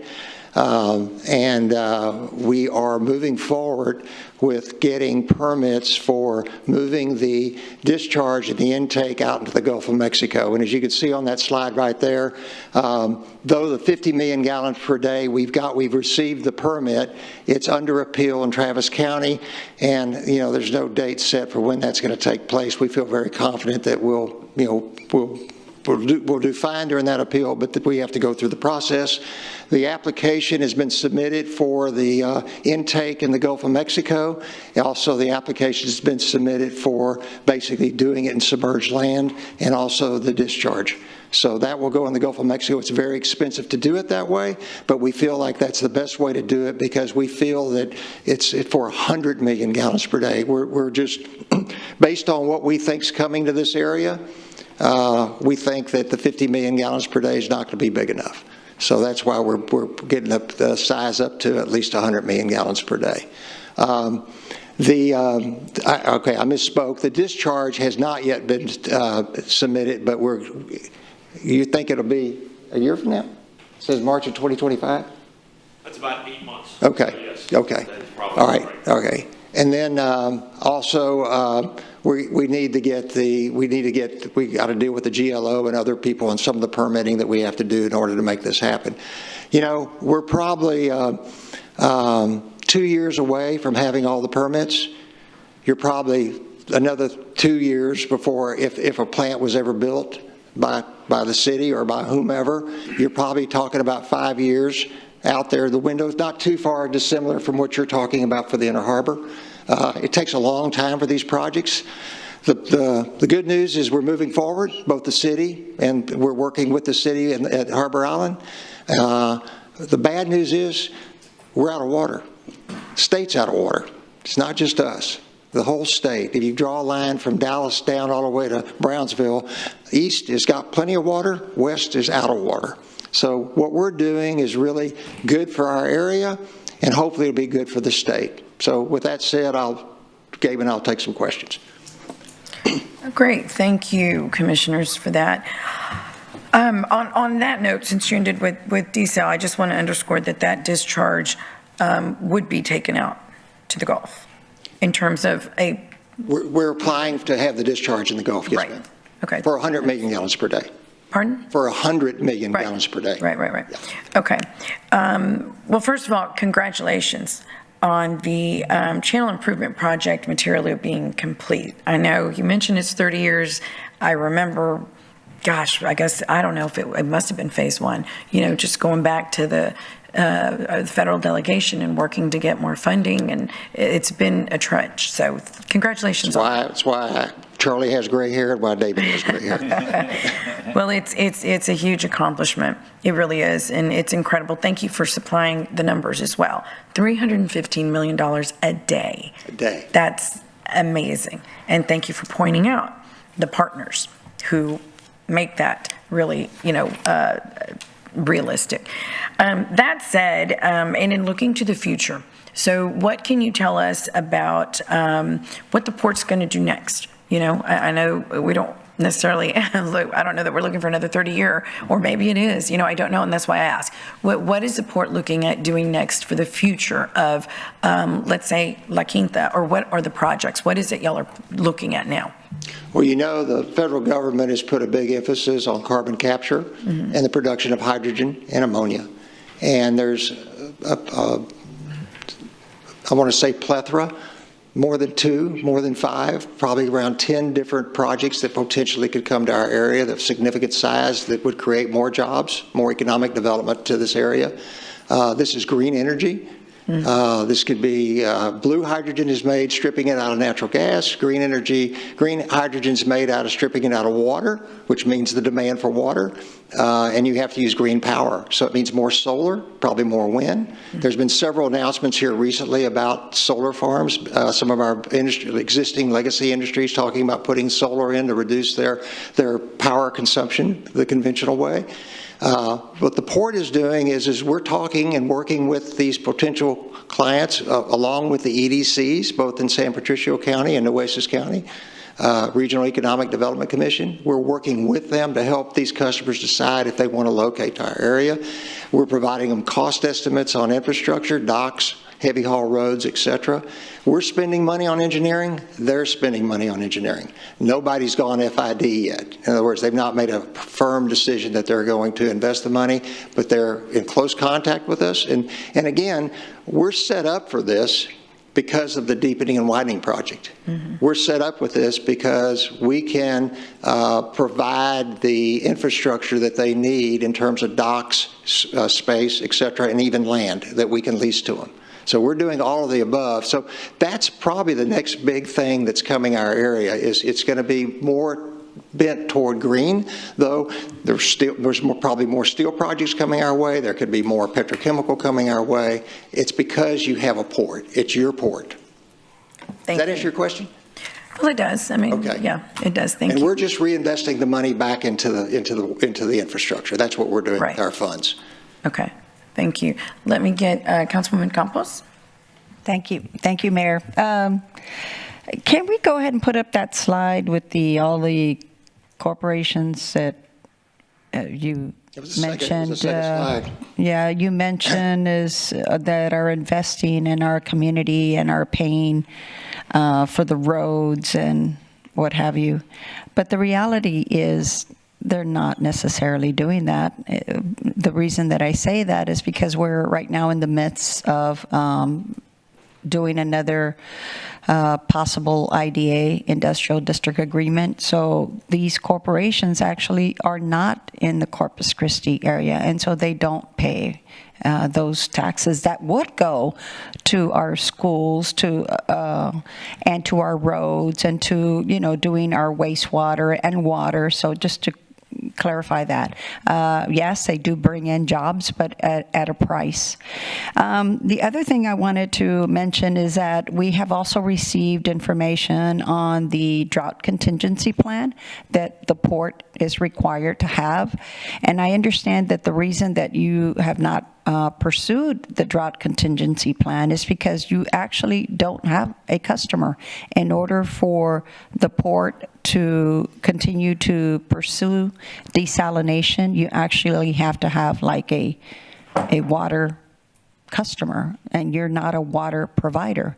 The city of Corpus Christi is. So how is it that you can continue on this plan to try to get these desalination when you right now don't have a water customer? How do you Well, we've always said we've never intended to own or operate a desal plant. What our intent is to basically get the permits so that the city can decide whether or not they want to own and operate a plant or have a third party own and operate a plant. So somebody at some point in time we get all the permits, someone will show up that basically will either customers demanding the water that the city can provide, but it'll happen at some point in the future because we're out of water. And Chairman, how much have y'all spent so far?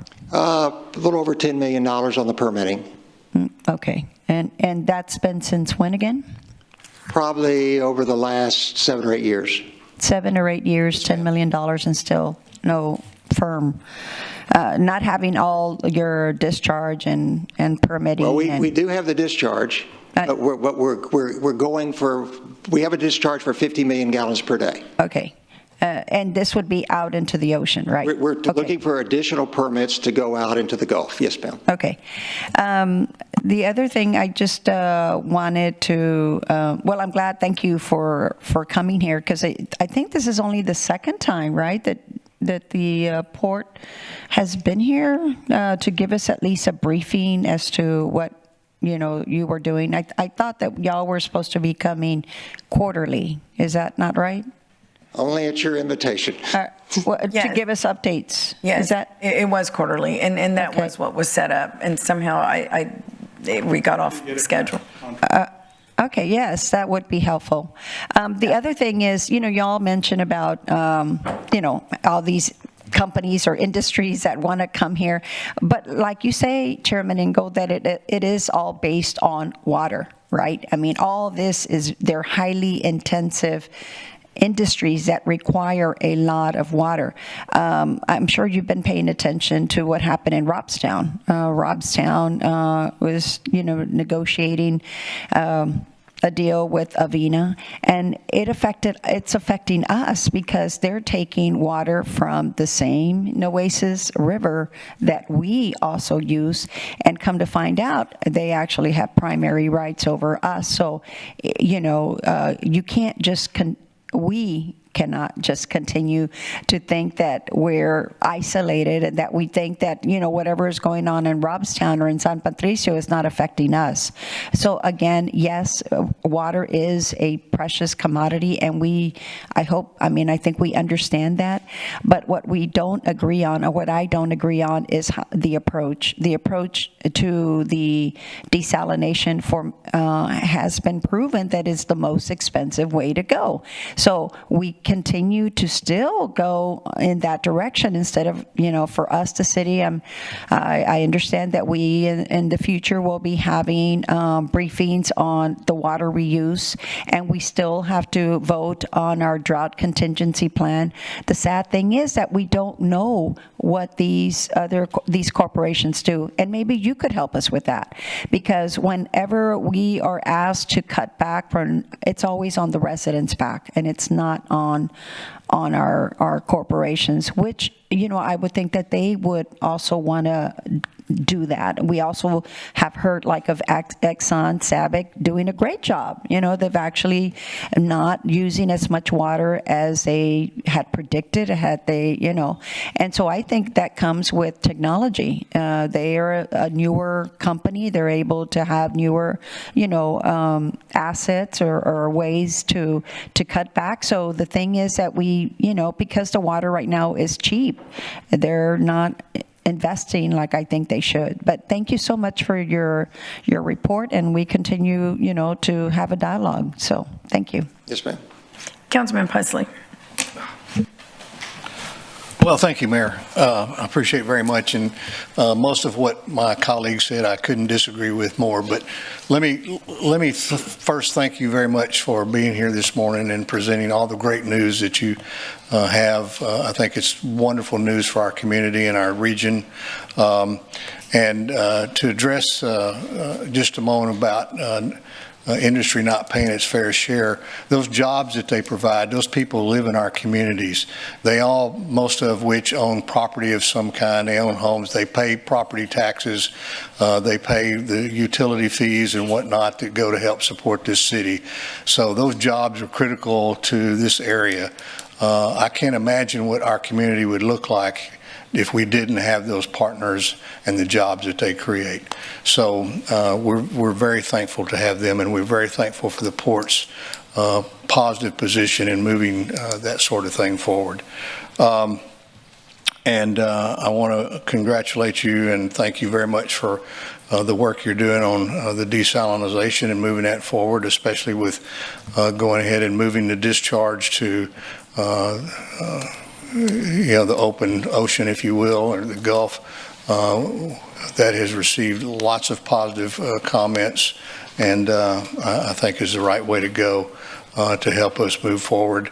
The port has always expressed its desire to have a partnership with the city of Corpus Christi on whatever it does with desalination, and I think that's remarkable, and you're spending money that you're bringing in to help the city do that, and it's not coming out of the city coffers, and so that's very important to this community. You know, my high school alma mater is named after a gentleman who still to this day is the youngest person ever elected mayor in the city of Corpus Christi. I'm sorry, Mayor, he was even younger than you. Darn it. And after he served as mayor, he and a bunch of other forward-thinking business leaders in this community moved forward with developing the Port of Corpus Christi, and thank goodness that they did, because it has absolutely changed. We would just be a sleepy city by the sea had it not been for that. And so thank you very much for what you do. Thank you very much for the jobs and everything that the partners with the port bring to this community. And as the mayor said, 300 million a day is just an amazing number. So thank you very much. Councilman Hernandez. Thank you, Mayor. I wanted to make a correction on the industrial district did not provide funding for us on streets. They, as a part of our budget policy, 5% of the industrial district agreement goes to residential streets, which is about $1.6 million. Is that correct for the next year's budget? Sounds about right, Councilman. Yes, sir. Also, I've been a fan of the location out on Harbor Island because of its expandability, and you just mentioned it, to expand to 100 million gallons a day, which is what we are currently producing, or roughly there, at Owen Stevens. I ask that you continue on your path in terms of pursuing those permits and whatever you require. From my perspective, I think that's the most ideal location. I will still continue to encourage my colleagues to pursue that as well, as opposed to our location in the Inner Harbor. But so whatever you guys need, if I can provide some sort of help, I will. Thank you. Thank you. Councilman Roy. Thank you for your presentation, and I wanted to make comment on a couple things. I think one of the things, and maybe I just want to clarify, Councilmember Campos, that you made the one of your points that you were talking about in terms of the corporations that were mentioned, that they don't really assist or help with the school districts. I think you said that. And I just kind of wanted to remind you that, number one, when it comes to the school districts, that is a county and school district thing in terms of how they get their money. So they definitely do have a very important impact on our school districts.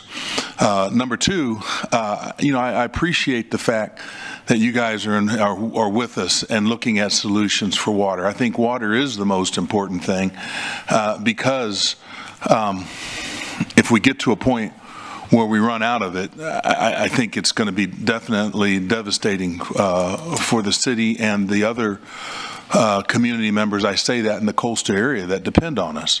And with that being said, I listened to the steps that you've taken on Harbor Island, because you would make an assumption that on the Inner Harbor, we're in the process of going through those steps. And you look at the timelines, and then where you're at and where you have to go before you get an end product, and it's a pretty lengthy period of time here.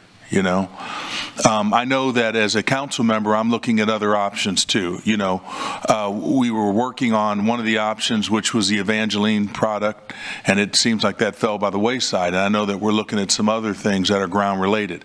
And I just want to remind the community, remind the port, and my fellow council members that we still have to look at multiple sources.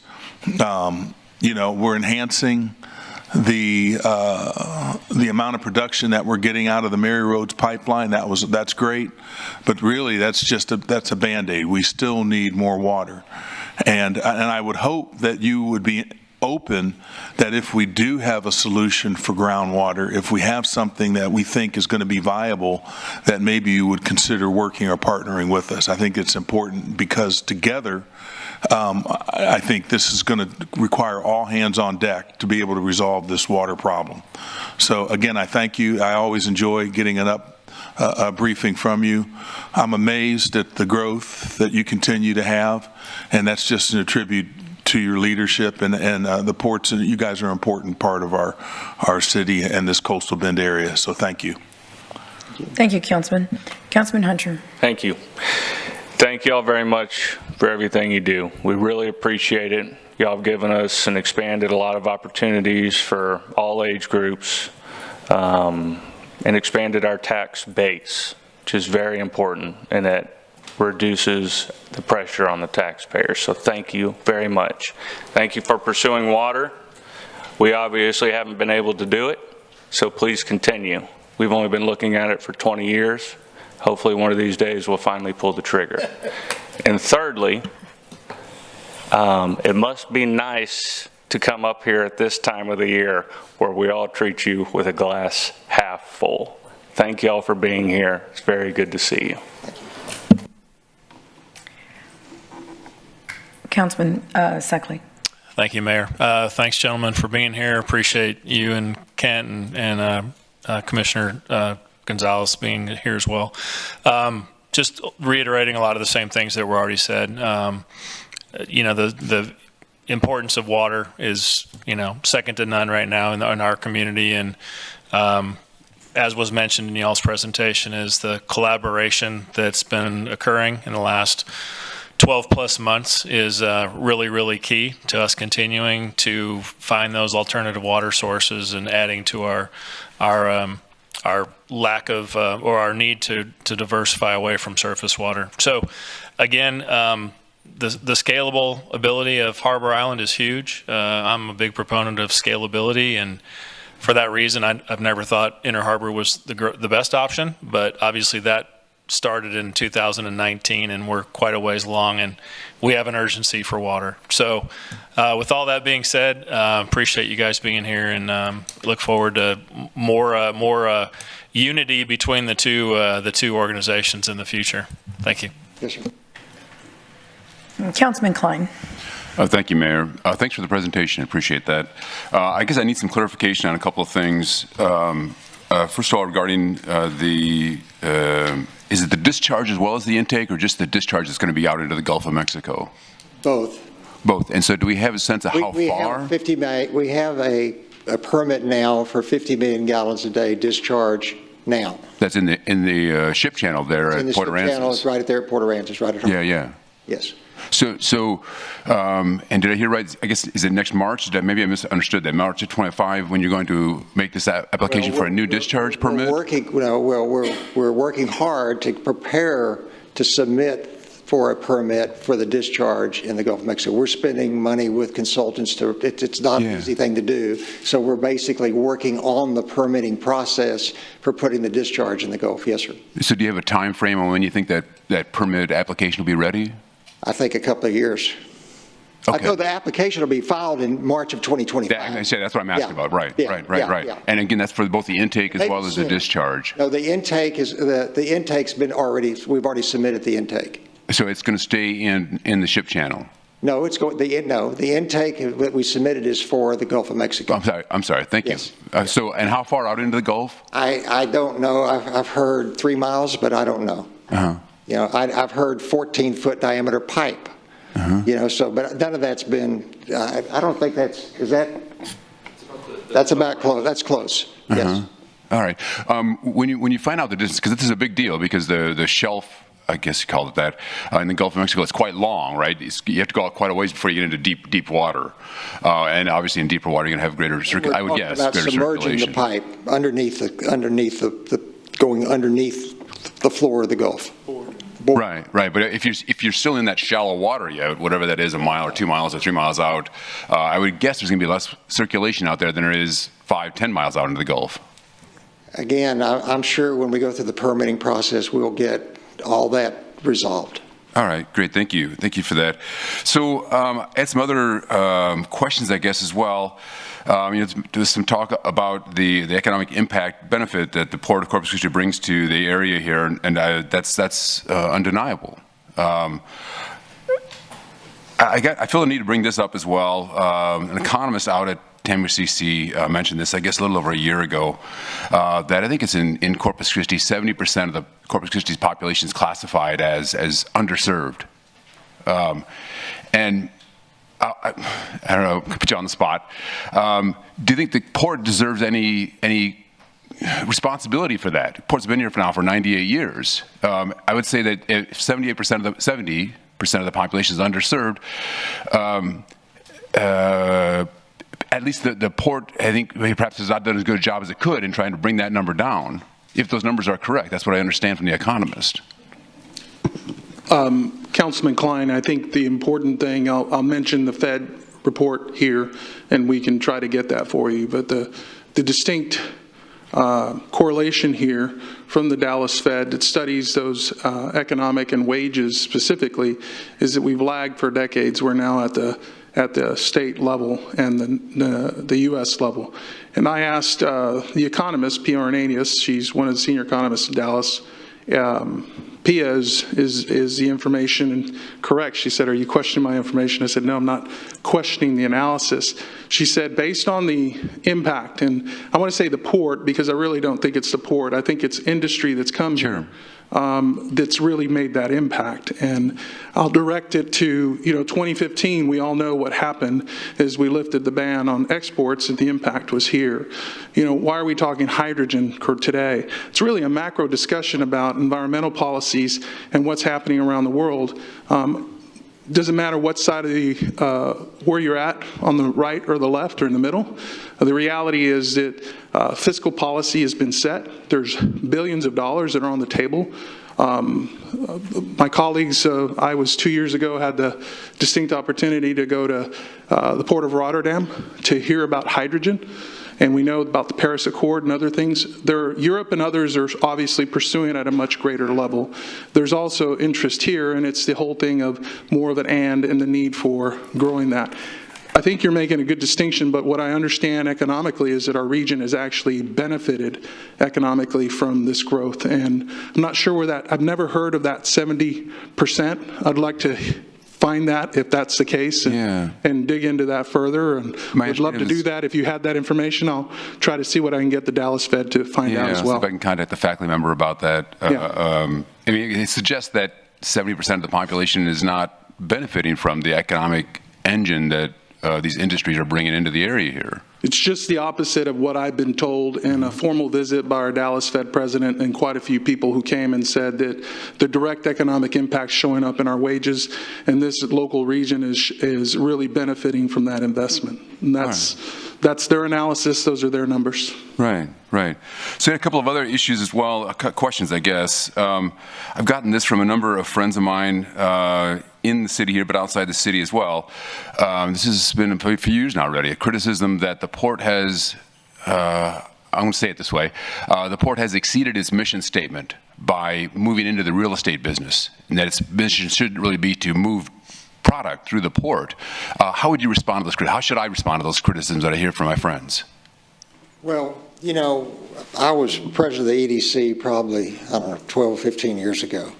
And the biggest issue, we had two issues at the time. One, every Laredo, San Antonio, the Valley, they all had sales tax dollars to incentivize businesses to come to our area. We did not at the time. That didn't pass till 2002. That's the first 1/8, and half of the 1/8 went to build Whataburger Field. So that was the first thing we had to basically allow us to compete. The issue we have in this area is that we did not have property ready to go, shovel ready to go for plants and big industry or even small industry to come and basically do business. So the port, number one, we tried to make sure that we had waterway property purchased that we could basically have companies that need to be on the channel or close to the channel to be able to have there to be locate. The second thing we've done is we've also accumulated property on behalf of some of the industry looking to come into this area. And what we've done is we bought the land for them because a lot of times they don't want their name out there.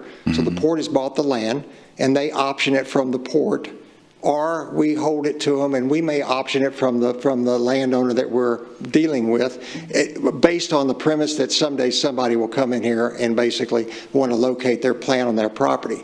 Right. So we're a tool to help the area grow with industry, because that's mainly who uses the port.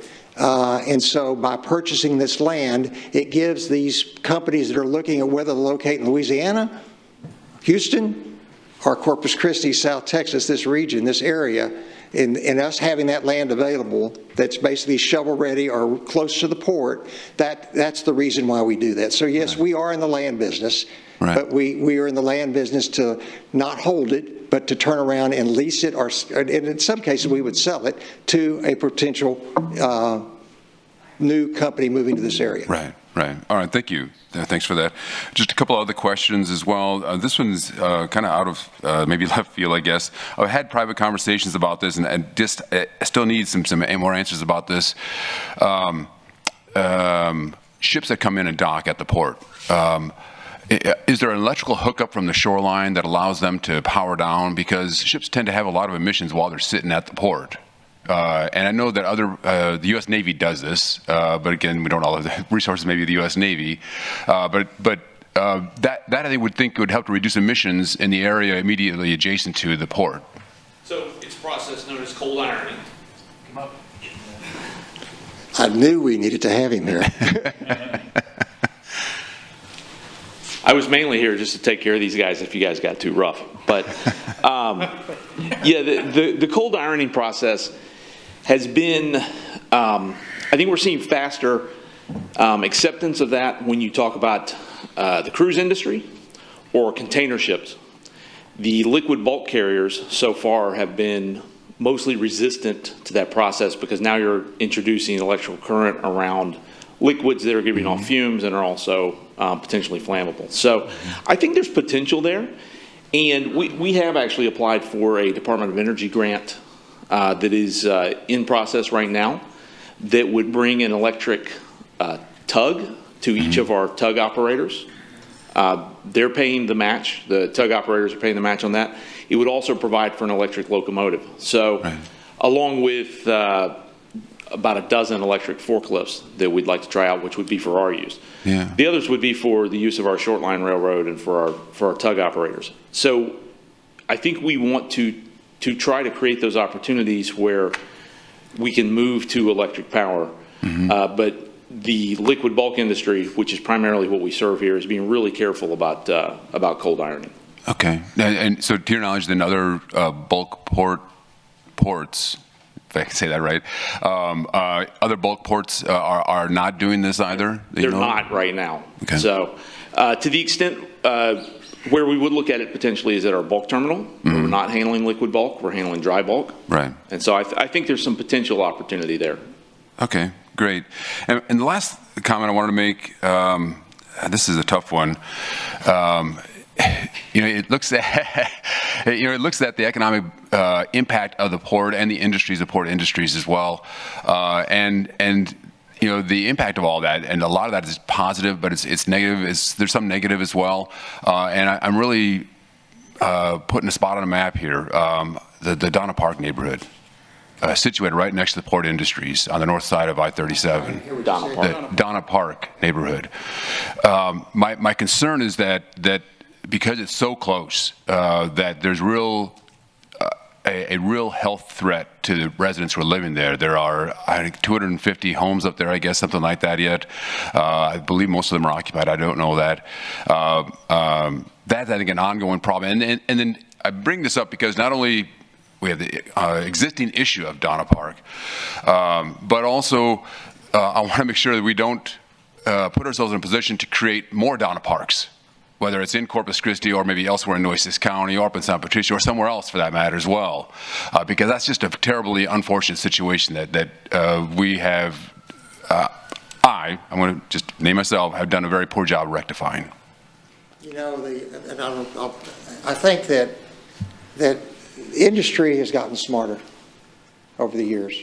And what maybe happened 30 years ago or 50 years ago, I think they're more sensitive today to situations like that than ever before. Yeah. And so I hear you and I agree with you. And basically most of this industry that we're talking about is very conscious of where they're trying to locate and what they're trying to produce and where it is. And you know, they're going to get a lot of public comment and they're going to have to get permits. Right. And so obviously it's a new era for that. I think industry's gotten a lot better. I think industry's gotten a lot better. I think generally over the last 3, 4, 5 decades. But benzene, allowable benzene emissions in the Corpus Christi area, and again, I'm going to guess it's going to affect Donna Park most pointedly, exceeded allowable limits, EPA limits, in the year 2022. I mean, so this is not decades ago. I mean, I think we're doing better now, but I think we still have a ways to go there yet. We still have more work to do in that area still yet as well. Councilmember, I think you're absolutely right. We need to be mindful of communities, and I'll point to what's happening in San Patricio County today. They are actually working on a plan for, with the shared partners, those, the county, the cities, and others there, to come up and say, this is where we want to grow. And it's really listening to the constituents. It's listening to some of the areas there as well. And I've said that, and I think that's what we probably need to think about in Corpus Christi. You have Nueces County. You think about a lithium refinery plant. Mm-hmm. It's a byproduct of electric vehicles. Right, right. As this energy transition that's coming, including hydrogen, we're talking about environmentally responsible, all the things that the federal government and fiscal policies are putting forth through Inflation Reduction Act and other things that we're benefiting from a macro level from companies that are taking those investments. I think to your issue is how do we formulate and plan for a better community? I'll point to a conversation. I know Councilwoman Campos, your comments about GCGV and their use of water. Innovation is real, right, and they're reducing their water use through innovation. The reality is that water is a threat from both cost and it's such a precious resource today. And that has created a need for even Cheniere Energy that's done some things too to help cool things down and using innovation as well. So I think you have certain things happening, but it's an industry thing, it's an environmental issue, it's an issue of preserving and protecting communities, and we all have to be at the table. The Port is very interested in that. We'd love to be a part of that, have done the same and said we want to do that in San Patricio. The last thing I'll say, Paul Fritsch, who's the president of GCGV, mentioned one thing. He said, you know, when we came here, there was no plan. He said the communities need a plan, and hopefully I quoted him correctly. He'll probably otherwise. And he mentioned that it's important that the communities have insights such that these large corporate investors come in and know where the communities want them to be. Right. And I think it points to issues you're talking about as well, and what we're doing to plan for our future and protect those communities as well. We have environmental, we have community impact, we have economic benefit. How do you balance all of that out? It's very tough, but we need to do a better job planning. Yeah. And I say that for ourselves as well. So I think that's kind of an answer, just hearing from what's going on and really looking at the other side of the bridge and hopefully becoming a model for what we should be doing here as well. All right. Thank you, guys. Thank you again. Yes, thank you. We have a couple more comments, but I want to make certain the desal project that is being spoken about, for clarity, I don't want our public to say, what are they talking about? Why is the Port building a desal plant and cities, talking desal?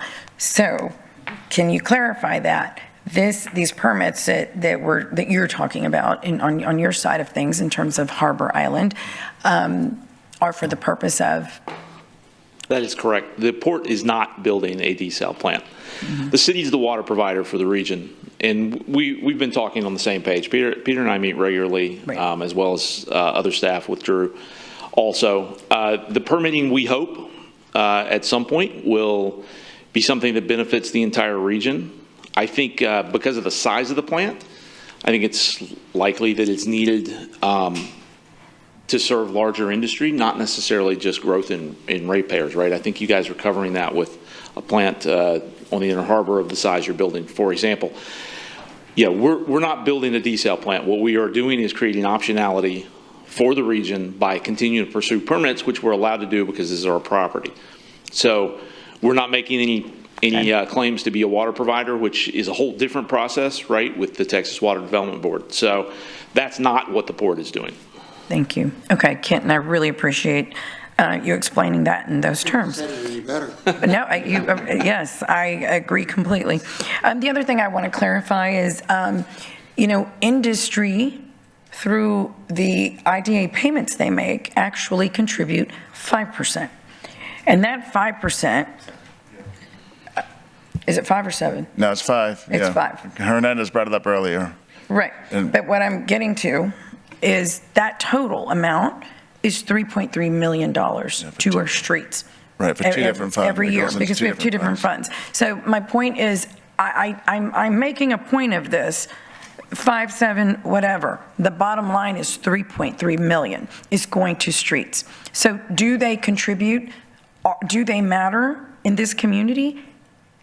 I'm going to go with heck, yeah, they do, because our streets are a #1 priority. And I'll take $100,000 from any partner who wants to help us continue to fix our streets. So I wanted to make that clear. That's a huge number, and it makes a very big impact into our city streets here in Corpus Christi. So that was the other thing.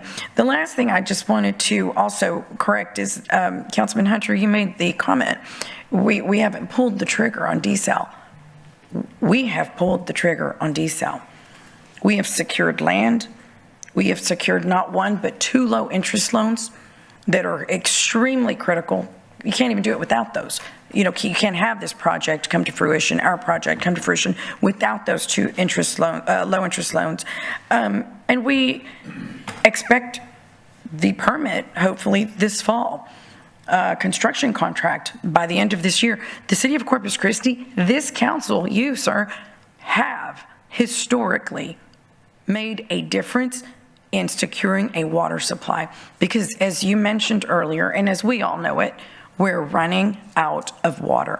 And every day that I look at that percentage, it is scary because it holds and then it goes down, a percentage, and then it holds and then it goes down a percentage. So, we don't have the plant today. You don't have the permits, but we're certainly making history. And I'm very proud because this council has pulled the trigger. We have done more. And sadly, it's taken 20 years. And I say sadly, but you know what? The people before us did their part, and we have done our part and some. So I really appreciate where we are in terms of the desalination process. And thank you all for your part in that. I think we have a couple more comments. Councilwoman Campos? Thank you, Mayor, and thank you for clarifying how much actually the industry, I guess, pays on the residential streets, which is 3 million, right? 3.3 million. 3.3. Compare that to 10 million that the residents were paying on the residential streets. That's a big difference with the $5.38. So, again, the residential streets are paying way more on the streets, even though the industry uses, I'll go with the city, what they're saying is 50%. So, not fair. Okay, the other thing I wanted to mention is this. We all hear the national news and that we are moving away from fossil fuels. And there are companies, corporations that have already said, as far as like GM and Honda, have already stated that they're no longer going to be making gas combustion, cars. They're going to, move into electrical. So most of these companies have to do with fossil fuels. We're also, I think, doing a better job in trying to cut down in our plastics, where there's a movement also of trying to cut back.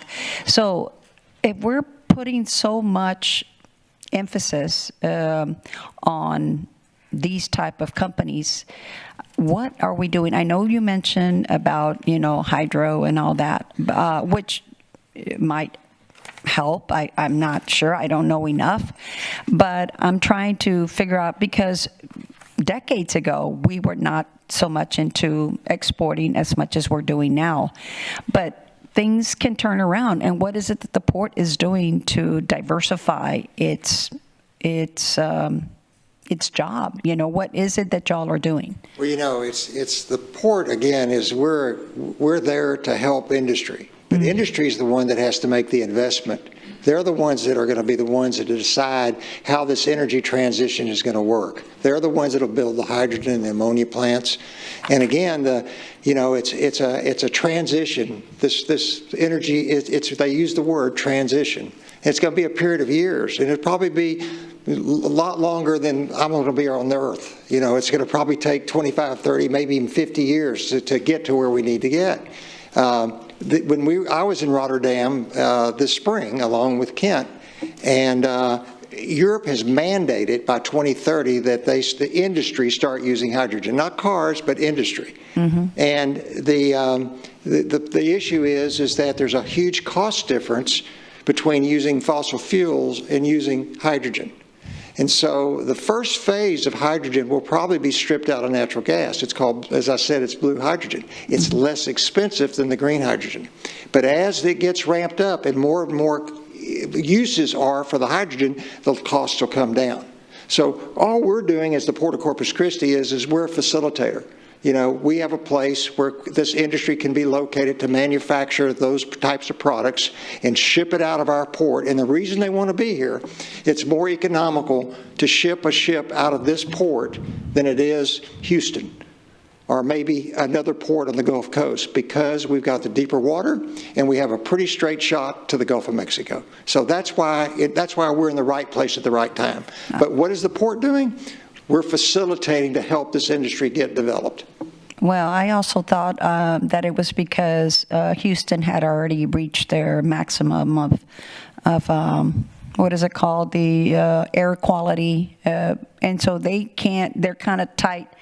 They're not able to increase the, I guess, the property. That's why I guess y'all are into the buying property, because we're running out of that, right? So we do have a significant advantage over other ports on the Gulf Coast because we are in air attainment. Yeah. It's something we should take pride in. Right. We also have a relatively uncongested ship channel compared to several others. I mean, we talk about 8,000 vessels a year coming through this ship channel, and that is a large number. You break that down into 365 days and you split it into barges and ships. I mean, you're really only talking a dozen ships a day, right? So there is additional capacity room in the channel, particularly through this channel improvement project that we're just wrapping up, because it not only deepened the channel, but it also widened it in most places from 400 feet to 530 feet, and also put in barge shelves in addition to that out on the side, which is a safety factor for our barge operators that come through here, which are 2/3 of our ship traffic is barge traffic. And so to get them out of the way of the big ships is a safety advantage there. Your question, though, about diversification, I mean, is really good. And I think to Commissioner Engel's point, the market to some extent is going to decide this, right? And so Europe, Asia have both mandated specific targets to decarbonize. Automakers here, Amazon, for example, those folks have set targets around how they want to cut down on their carbon footprint. The market's going to drive some of this. We believe strongly in capitalism here, and so I think that will kind of set our path forward. We're here to just kind of catch that business to some extent, and we do that by participating in job training programs, for example, at our universities, by having land that companies can lease, to your point, Councilman Klein. We try to facilitate that. We've put in for 2 grants with the Department of Energy to take the lead on investigating carbon capture. We're not going to be creating a carbon capture solution, but we're kind of trying to set some targets that folks can work toward, because as Chairman Engel said, I think the first round of this hydrogen ammonia is probably going to be blue because of the cost advantages of blue over green. And so in order to do blue and still do it in a carbon neutral type of way, you've got to have carbon capture. And so I think someone is going to come up with a carbon capture solution, whether it's onshore or offshore. The GLO has leased a huge tract of land offshore to do offshore carbon capture. We have a very small tract that we leased to a private industry in San Patricio to do onshore carbon capture. But there are other large companies who are looking at carbon capture also, including one down on the King Ranch that's already been publicly talked about, but others that have not been publicly talked about yet. So the port's open for all kinds of business, and we already do wind components. We already do the military that was talked about in the presentation. We handle a large variety of dry bulk materials, and we're actually, we took in more of some of that business this year than we had expected, and we are constantly out looking for those opportunities. There may be an opportunity down the road to look at something like containers here. We've looked at cruise terminal twice in the past. We're not going to be committed or dependent on only one type of industry. What I will say, though, about oil and gas, and we heard it even in Europe, if you had looked 2 years ago, people said hydrogen and ammonia, oh, it's just going to replace oil and gas, and that'll be the next new thing. Now, it's really being talked more as an addition, and it's kind of an all of the above. For one thing, the oil and gas industry in the U.S. is significantly cleaner than the oil and gas industry in the rest of the world, and certainly cleaner than coal production, right? Which the energy demands in the world are continuing to grow, and when you start talking about AI and data centers and those kind of things, it's actually looking like it may grow significantly. And so you want that to be filled with natural gas, for example, rather than coal out of some other country. And you bring up a good point about AI. You know, back then, when these companies first opened, there was a lot of manpower, and it did require, the jobs were there. And it's sad that we just now in 2024, because we've had these companies for, I think some of them, 40 years plus. And sadly, even though we have invested, we have given them tax breaks, water breaks, and all this, and that it's taken 40 years to finally see like a little bit of investment back in our community. And so, just to point that out, that, the city has done quite a bit, has given up a lot of our tax base in order to lure these companies. And there's only so much that I think our city should try to do, because we still, it's always about balance. You don't want to go, too much for one industry to another, because that is what destroys life, is, just the offset. But anyway, I thank you so much, Kent, for coming. And I wanted to also, I don't know if Diana was going to say anything, but I appreciate her as well being here. Mr. Engel, or Chairman Engel? I was just going to say that, one of the things that we overlook, and that is all the subcontractors and all the suppliers. I was in the industrial gas business for many, many years, and our biggest customers were the port-related industries.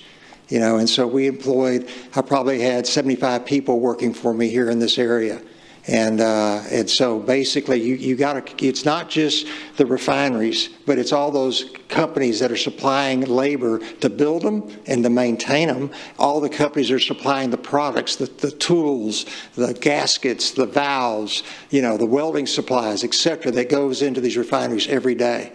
And so, the port, we're talking $350 million a day of just stuff going in and out. Doesn't count the hundreds of millions of dollars that are being spent daily by these plants as they continue to have to operate. So it's creating lots of jobs, and as one of the council people said, I believe Councilman Pusley said, those people live here, they send their kids to school here, they own houses here, they buy cars, they buy TVs, they buy refrigerators. It's a part of our whole community, and they do use the streets. I agree, but it's too bad we can't get any corporations to come and actually put their corporations here. That's all I'm going to say. Thank you, Councilwoman. Okay, Councilman Pusley, and then and I was going to invite the commissioner to say a few words. Councilman Pusley. Thank you very much. I appreciate that, Mayor, and I'll be real quick. I want to have some further discussion with you guys offline about Donna Park. I spent the first 21 years of my life living in Donna Park, which some of my friends will say that explains a lot about me. But that was when the American Smelting was operating at full bloom, and we might as well have been living in the refinery as opposed to adjacent to it.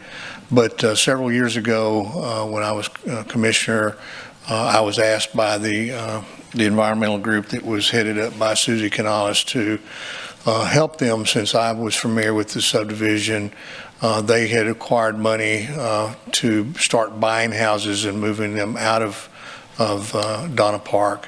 And they've been fairly successful with that. I think they've now bought 15 or 20 houses and had them torn down and turned that into vacant property. What unfortunately has happened over the last couple of years is there's been some houses that were abandoned by the families that owned them, and their heirs had the old houses either torn down or they sold them, and the Corpus Christi Housing Authority bought those properties and built new homes on them. So we have new homes being built in Donna Park, and I think that's something that we don't want to see happen, and I know the industry doesn't want to see happen. So we need to put our heads together and come up with a solution on that. And final thing I want to say is two things. One, when I was on the school board at Toloso Midway, 88% of our ad valorem taxes came from industry. So they paid the bills. Secondly, I want to thank you, the Port of Corpus Christi, for your community input, the money that you put back in the community through your generous contributions to nonprofit organizations, to your contributions to the Nueces County Junior Livestock Show every year. You're one of the largest contributors to that, and we those of us who have participated in that for a number of years sincerely appreciate your investment and hope that that continues. So thank you very much. Mr. Gonzalez, do you want to say? Yes, I was going to invite Commissioner to say a few words. You're here. Thank you, Mayor, and thank you, members of our City Council. I want to come before you today and to underscore that the Port of Corpus Christi today is united in our efforts, that we've moved forward very powerful ethical reforms, that we have the trust and faith of our CEO, Kent Britton, our Chairman, Engel, and Commissioner Guerra. And I want you to know that we are working on the energy transition of the future, Councilwoman. I want you to hear directly from me. Right now, we actually have a zoning application in Ingleside to transform 2,000 acres of our land into a solar field, which could supply green hydrogen for our future. So we are doing some, along with our partners, some very powerful developments to move forward our environmental initiatives. And Councilman Klein, we stand today in air attainment because we work with our community partners, and we're very proud of our partners and the work they do in this community. And I believe that if you live in the city of Corpus Christi, that you are a partner of industry as well, because so many of our families work in industry. And I want to tell you also that as a volunteer in this community, I'm on the Coastal Bend Food Bank. And when we most needed a donation to move forward our brand new $30 million facility, because we were identified as one of the poorest food banks in America, in our region, that Valero Energy stood up and gave us $1.5 million at the food bank. And we're very grateful for this partnership we have locally. I think what's very exciting is the central mission of the Port of Corpus Christi today. Our mission statement is to move forward the economy of the region. That is our mission. We are doing that successfully. Almost 100,000 local jobs are directly attributable to the port industries. So we thank you very much for the questions you ask, and we stand before you united to move forward our progress. So thank you, Mayor, and thank you, members of the City Council. Thank you, Commissioner. Gentlemen, thank you for being here. We really appreciate it. And let's stay on track. And we'll do quarterly, guys? Thank you. Yes. Quarterly, yes, we'll make sure. Thank you. Okay. Yeah, I will. I think I did. All righty, thank you. Before we break for lunch, we're going to go ahead and hopefully pass this consent agenda, and then we'll break for lunch and come back and address the items pulled. So are there any requests to pull any items from the consent agenda, which consists of items 4 through 19? Item number 6.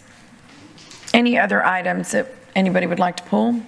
I just need clarification. There's word that I think item 9 has been removed from the agenda. Yes, sir. I just want to be sure that I got my numbering correct. Yes, sir, that's correct. Yes. Item 9 is still in there yet. So, okay.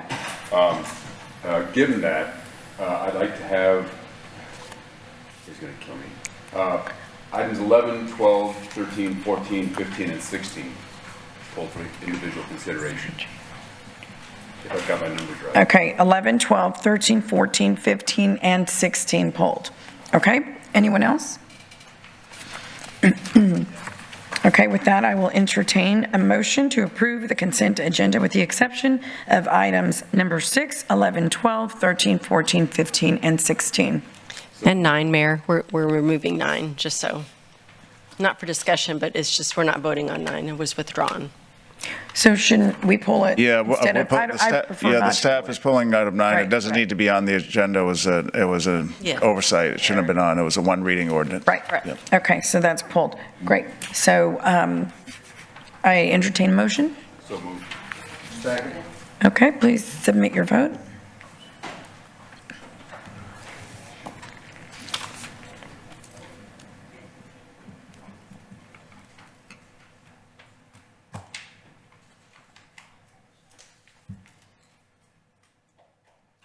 Mr. Pusley, are you ready to vote, sir?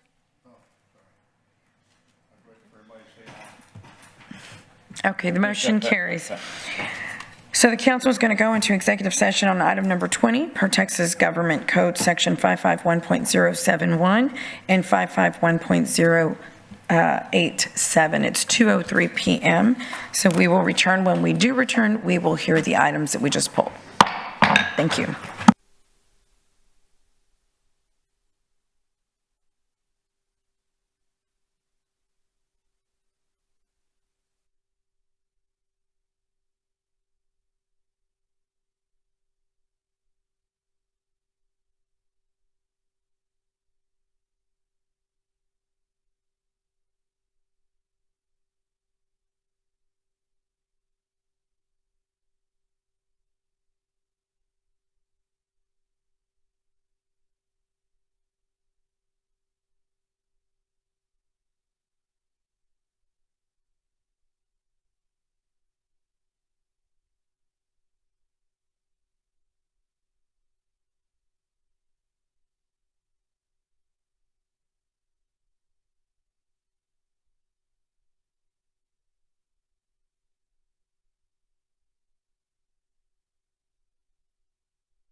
Okay, we're going to go ahead and resume our council meeting.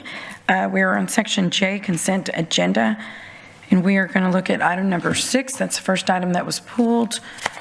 And item number 6 is an ordinance amending Section 2-330 of the Code of Ordinances of the City of Corpus Christi, Texas, to provide for outside representation of city officials for alleged violations before the Ethics Commission.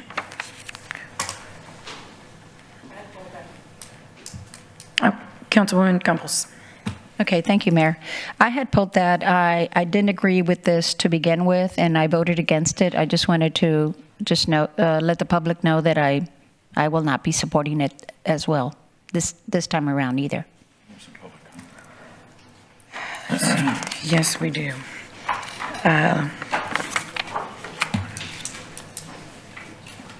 Okay, and I know,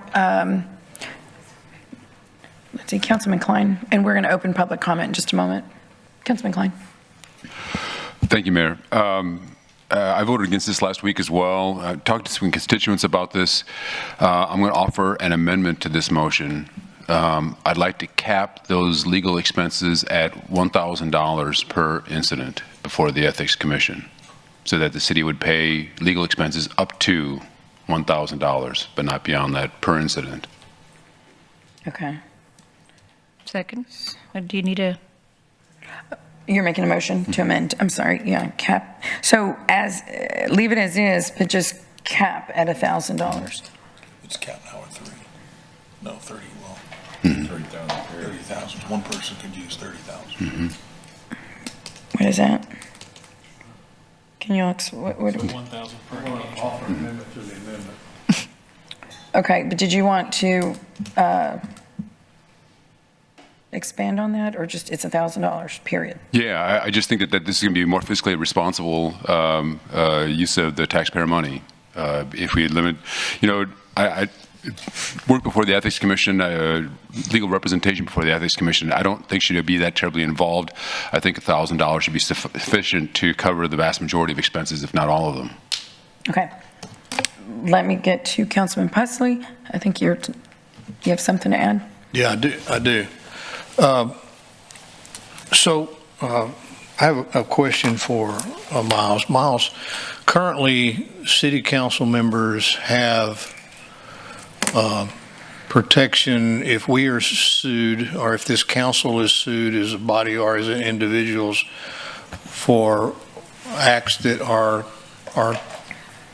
decisions that we are involved in our official capacity, or acts that we are involved in our official capacity as city council members, we already receive coverage as per our charter.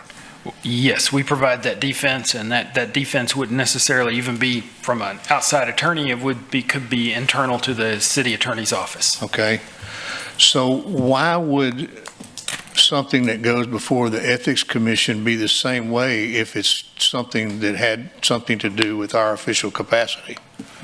The challenge, it would be the most efficient thing to do to be able to bring it in-house and have it be provided by the city attorney's office. Unfortunately, we can't do that because of our rules of ethics, because we provide the representation as the city attorney's office to the Ethics Commission as a board.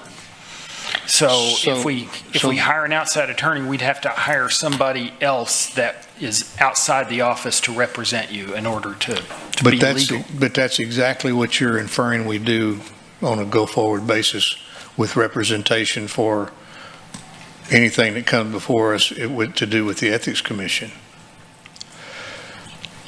And so here's one of the dilemmas I thought about during the week. It is absolutely true because I was there. The city attorney's office supplies legal advice to the Ethics Commission during their proceedings, and when they go into executive session, they go into executive session with them. But yet, you're going to recommend law firms to represent city council members. There seems like there's a conflict of interest there. Well, because of the potential conflict of interest, that's why we would need to hire outside attorneys and can't simply supply an internal attorney to provide that representation. But you are stating that you want to recommend those law firms that we would select from. In order to have a fiscally viable program, because theoretically, if we didn't have any kind of controls on the potential for cost, then a city council member could hire an outside attorney, and that outside attorney could charge $30,000 or $50,000 to the city, and then say, hey, you got to pay me all of what I charge. So that we're simply putting in a provision that gives us some way to have some fiscal control. That still doesn't eliminate the conflict of interest, in my opinion. So what I was heading toward is, in lieu of doing it that way, is that the council member could select whoever they want to represent them, but we cap those fees at $5,000. That system could work as well. And I think that's a better option than the city attorney's office making a recommendation for who represents us when you're representing the other folks. That eliminates the conflict of interest, I think. And we set a cap of $5,000 on what those expenses would be. And you said you've budgeted $30,000. Now, in most cases, what I would probably do if I were going to do this again is I'd say, Miles, who do you know in this city who specializes in these kind of cases? The attorney that I hired had no experience in that, so they had to go do a whole bunch of background research study, which was the reason why my expenses were a little higher. So I would think in most cases, $5,000 is going to plenty cover whatever you do, but to me, that eliminates the conflict of interest between the city representing the ethics board and the council members not having fair representation that's not tainted by that in some way. So I just think that's a better solution to the overall issue. And again, I want to reiterate for the public, I have no financial gain in this. I'm not going to get any money back for it. I haven't asked for any money back for it and don't plan to get any. And besides that, in 4 months, I'm going to be gone. So this is not for my benefit. This is for the benefit of this council and future councils that come forward. But just as we received legal advice and legal protection for acts within our official duties as council members, this is the same thing. I really and truly believe it ought to be part of the representation that you provide, but since the city already provides representation for the Ethics Commission, we have to separate it from that, in my opinion. And so I think that's a much better solution on a go-forward basis. And for those people who commented this morning that this is not a trial or a jury, it is absolutely that. They subpoena you, they call you and question you, they make you swear on an oath when you, it's a court. It's a court of public opinion. And so just like in Councilwoman Compos's case, they recommended a resolution to what their findings were. This council chose not to move forward with that, and that's okay. But, and again, I still think that some of those rules need to be looked at, because I don't think what Councilwoman Campos was brought under for even belonged in our local ethics commission. Hers was about a campaign finance error, and it should have been handled by the state ethics commission, not a local ethics commission. Anyway, that's another subject altogether. But I'd like to offer that we modify the language to say that this council has an opportunity to hire who they want, but those expenses will be capped at $5,000. But even more importantly than that, the second part of what I want to recommend is what you stated in your second part of this deal, is that I have no problem with the city attorney's office reviewing these cases that come up to see if they're even viable to go before the Ethics Commission. Case that was brought against myself and Councilman Hernandez by Mr. Weber should have never gone forward. And so I'm going to offer that as an amendment as well. Anyway, So Okay, I think we have Councilman Hernandez, but can you hit your light? I don't know what happened there. Hit your light, you had your light on. Okay, go ahead, Councilman. Okay, I wanted to kind of bring up some of these things because it was, the language is not as straightforward as I'd hoped it to be. In terms of the city will pay reasonable fees for legal representation through a conclusion of a commission hearing from an approved list provided by the city attorney. I don't think that approved list should be there, but if you do, you have that as an option, but you can also still go get your own attorney and still be covered. But with the cap, I believe, did you make a motion to amend it? yes, Okay. What was the number? 5,000. 5,000. Okay, and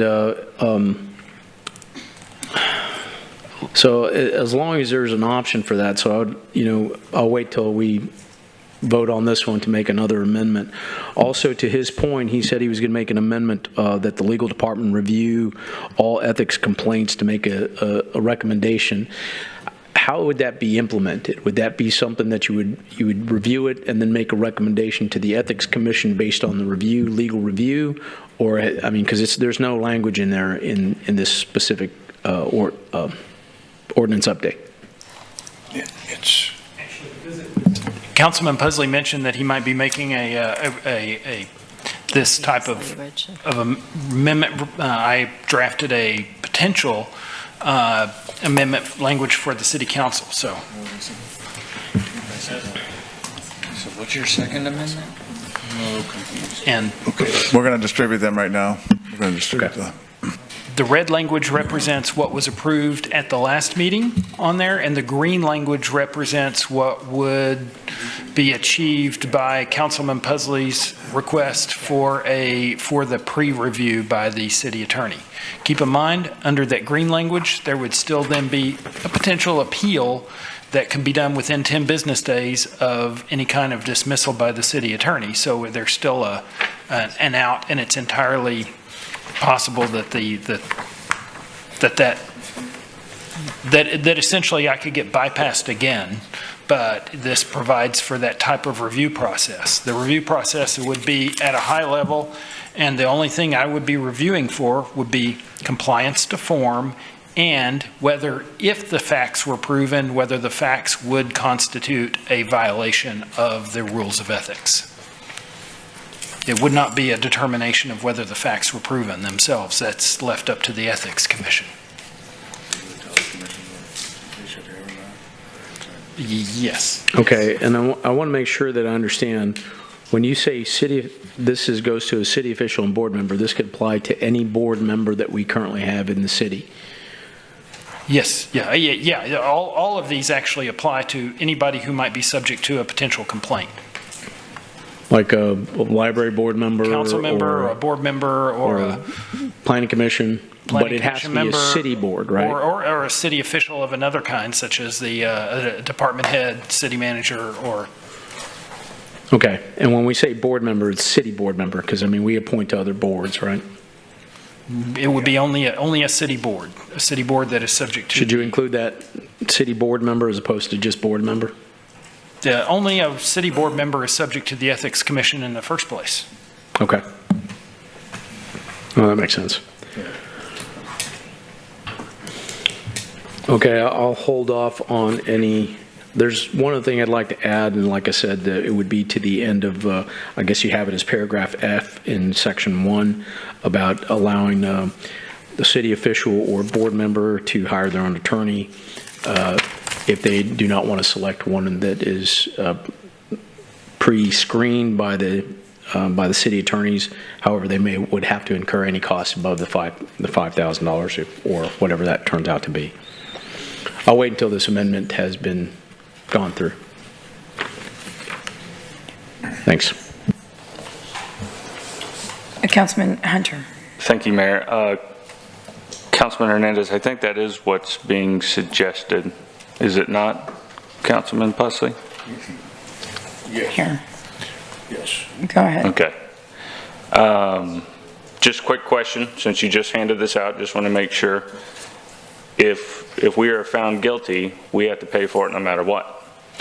That's right. You haven't. Thank you. Councilman Pusley has not proposed changing the last section of the red that was approved last meeting, and the last section of the meeting says, subject to the city's right of repayment through salary and/or stipend deductions of the respondent in the event the commission finds a violation has occurred. So if a violation occurred, you got to pay it back. And this would apply even if somebody, because remember, this can also be against salaried officials. So a salaried official would have an obligation to pay back from his salary as well. Okay, thank you. Councilman Roy. So one clarification I'd like to make is that, Miles, you were saying that, and I want to use Councilmember Campos's situation, that in the event that you see the complaint, and it's really something like when you're doing a campaign report, maybe, who knows, you forgot a date or you filed it one day late, whatever the case is, which really falls under the state, correct? Would, at that particular point in time when you do your review, can you actually make the recommendation that this isn't a local issue, ethics commission board issue, and that this should be, that this is a state? I would not be referring to other entities. As I seem to recall, there was other problems that I would have seen in that particular complaint you just described that would have made it, that I would have considered it not proper as to form. Had I made that determination, had this been my authority at that time and I made that determination, then the complainant would have had 10 business days to refile with a correction as to form. Say that again? They could have filed, there were problems with that complaint, as I seem to recall, against Councilwoman Campos that were form related. One of those problems was I seem to recall that he didn't follow our form requirements, and he just put all of this as in an exhibit, and it was hard to, and you couldn't really follow it. But ignoring our form requirements was probably one of the biggest problems that makes it a real challenge to respond to. So just having that be. Maybe I shouldn't use that as an example, but I know one of the things, because the public has the ability to review your campaign finance reports, and if they notice that somebody, you know, if you're 2 or 3 days late and somebody picks up on that and they read it, then that individual can actually then make a complaint directly to the state, correct? I'm not going to try and restate the exact jurisdiction of the Texas Ethics Commission because I might get it wrong. I don't represent anybody before the Texas Ethics Commission. But when it comes to campaign issues, quite often the Texas Ethics Commission is the proper entity to go to. Okay, so what I'm saying is they have that right. That individual in the community has that right if they want to turn it into the Texas. Right. They can do that. There's nothing prohibiting them from doing that. And then it's at the state level anyway, and you're not a part of that review process. Correct. The Texas Ethics Commission is a completely separate ethics commission from our ethics commission. Yeah. Okay. Because, I mean, again, when the public reviews any of those reports, then they don't have to go to the local. They could, if they wanted to, make that complaint to at the state. I'm not going to say yes or no because then I'd be giving advice on Texas Ethics Commission jurisdiction. I'm just saying. And I don't want to, I might be wrong on that because I don't do Texas Ethics Commission representation. I'm just saying that the reality of life is that happens. I mean, okay. That's all. Okay. Councilwoman Campos. Okay, thank you, Mayor. It's funny that y'all are, that this is focusing on my ethics complaint when in reality what happened with mine is it was the forms, you know, not breaking down some of the payments, Poor county. Yeah, well, it wasn't poor accounting, but because it didn't even need to be reported. I reported it because I just, you know, if I paid somebody $50, I was going to put it on there. But in reality, you don't have to unless it's over $200. But anyway, we're getting more into the details that, you know, we don't need to discuss on my particular ethics complaints. But you are right. There were so many other things that this individual grouped together that was unwarranted. And but back to the original reason why we're discussing all this is the appropriate, I guess, legal advice that we can get. I think you are correct, Miles, because about, you can't, for me, I don't see how you could, your office come out and be defending whoever is being investigated while also overseeing the ethics commission or whatever. So as regarding the expenses, I don't know about y'all, but I see it more as it would invite, I think, more people, I guess, doing complaints. I mean, because they're going to know that we can hire an attorney, or because all of it right now, it's on us. I ended up hiring an attorney because I personally was not going to be here. I mean, I was not going to be here, but I would have. I guess I still think that being 30,000, or I don't know if we're going to now, if it's 5,000. I think the latest right now is a $5,000 cap, is what Councilman Plusley is suggesting. I just don't feel that, again, it's something that we should continue to entertain. I'm going to support Councilman Klein's suggestion at capping it at 1,000, but I guess we'll see how this vote goes forth. Thank you, Councilwoman. Okay. So we have a motion and then an amendment to the motion. Correct. Let me go ahead and open public comment. I'm sorry. Is there anyone in the audience, yes, that would like to speak on this item number 6?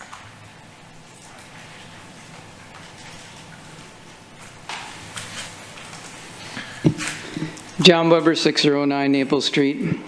I apologize that last week I had to dart out at 3:40. I had expected this item to come up sooner and had scheduled an interview with 2 hard-hitting Bloomberg News reporters at 4 p.m.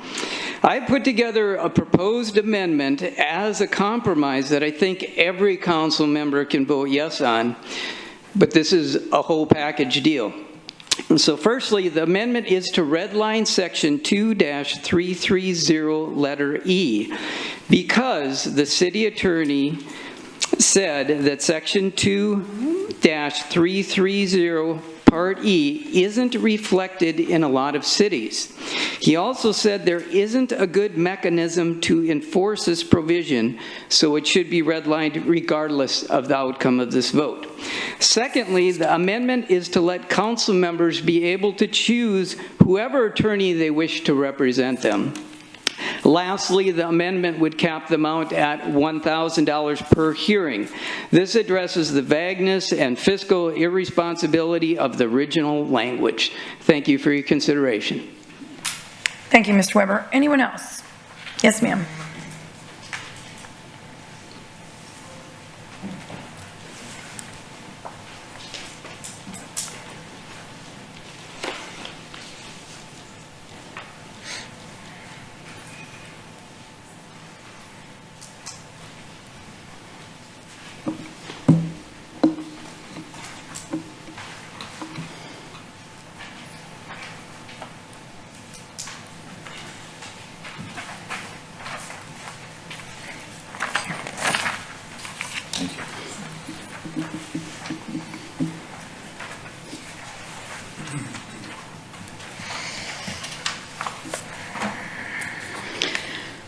Good afternoon. I'm Pat Craig. I live in 78414 in District 5.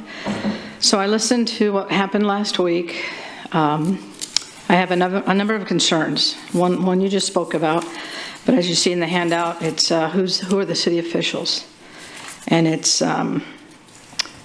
what has been covered already, as well as all members of any board, commission, or committee of the city, including the board of any corporation created in the city. That's hundreds of people. So the question is, which city officials have priority if you're going to have money available? If they mount up, if we go down that trail, who decides what reasonable fees are? You've discussed that a little bit. My opinion is there should be no fees set aside. I've had an ethics violation filed against myself, put my stuff together because anyone wasn't doing anything wrong, submitted it. We'll see how it goes. I think an ethics complaint is not a court of law. It may lead to an ethics hearing, not a court of law. An individual can choose their attorney, but the taxpayer shouldn't carry the financial burden. If there is a violation determination, the commission can only make recommendations to you, the council, or to the city manager if it's that jurisdiction for sanctions. The cost control language that was brought up. If the attorney vets complaints, why do we have a commission? Maybe we should train the commission better. They have the attorney at their disposal to ask the questions of. It talked about having an appeal if the attorney decides. There's already an appeal in the process, and it's in City Ordinance Section 2330 Delta 4. If every one of the hundreds of people can apply for a lawyer, go use it, or up to a cap, however you decide, does that opening a door, kind of what Councilman Campos mentioned, is that opening a door you don't want to open? And finally, $30,000 is not a whole lot of money. I understand that from the ground level, and I'm usually saying at 40,000 foot level because I was a pilot. At the ground level, that's a lot of money.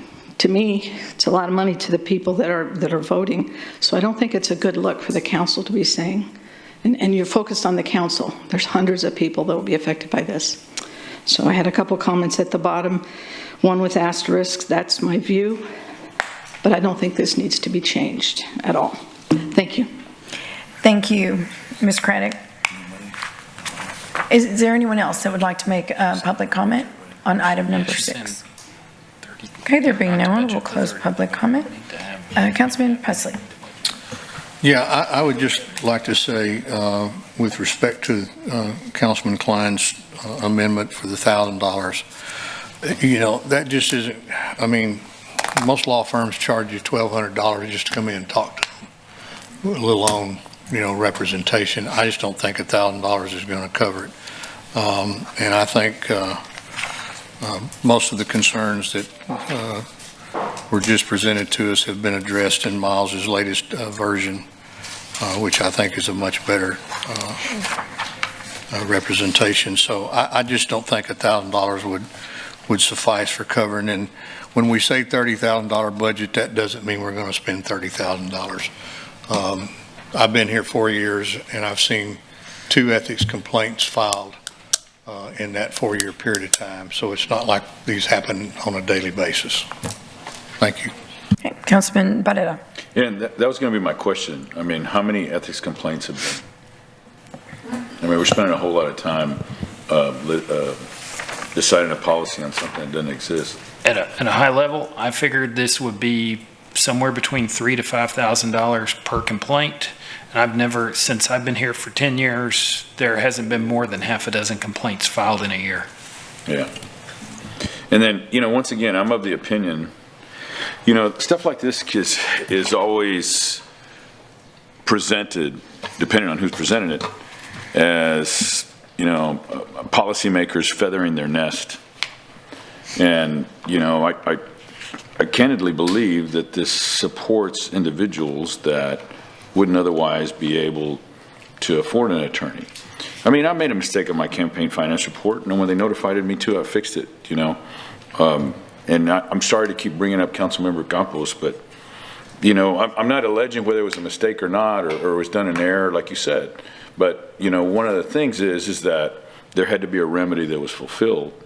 And, you know, that's a thing. And then there's times that there might be individuals that can't afford, you know, to pay that. And then all of a sudden, then once again, we go back to, you have a position that is only available for the affluent, you know. And that, and if it's not, because from what I understand is particularly going back to the state, and I know you already said that, the state basically says that if there's a mistake, there has to have been a good faith effort, not a willful disregard. So, but this wasn't necessarily a campaign finance report. It was alleging of the of a walking quorum. So, so I'm of the opinion, and once again, I don't see this as I guess it's up to 30,000. I mean, drop it down to 15. I mean, I hate to throw another amendment, but drop it down to 15, keep it at 5. If you said you've only seen half a dozen complaints, I said no more. There's been no year with more than half a dozen complaints. Oh, no more year. I thought half a dozen in 10 years. And that's how I calculated 30,000. In most years, there are less than 3, but I wanted to be safe since I was asked for a budget number. Gotcha. I always hope to stay well within any budget that y'all request. I understand. Okay. My questions are answered. Thank you. Thank you, Councilman. So we have an amended motion of a $5,000 cap, correct? No, 5,000, it was amended.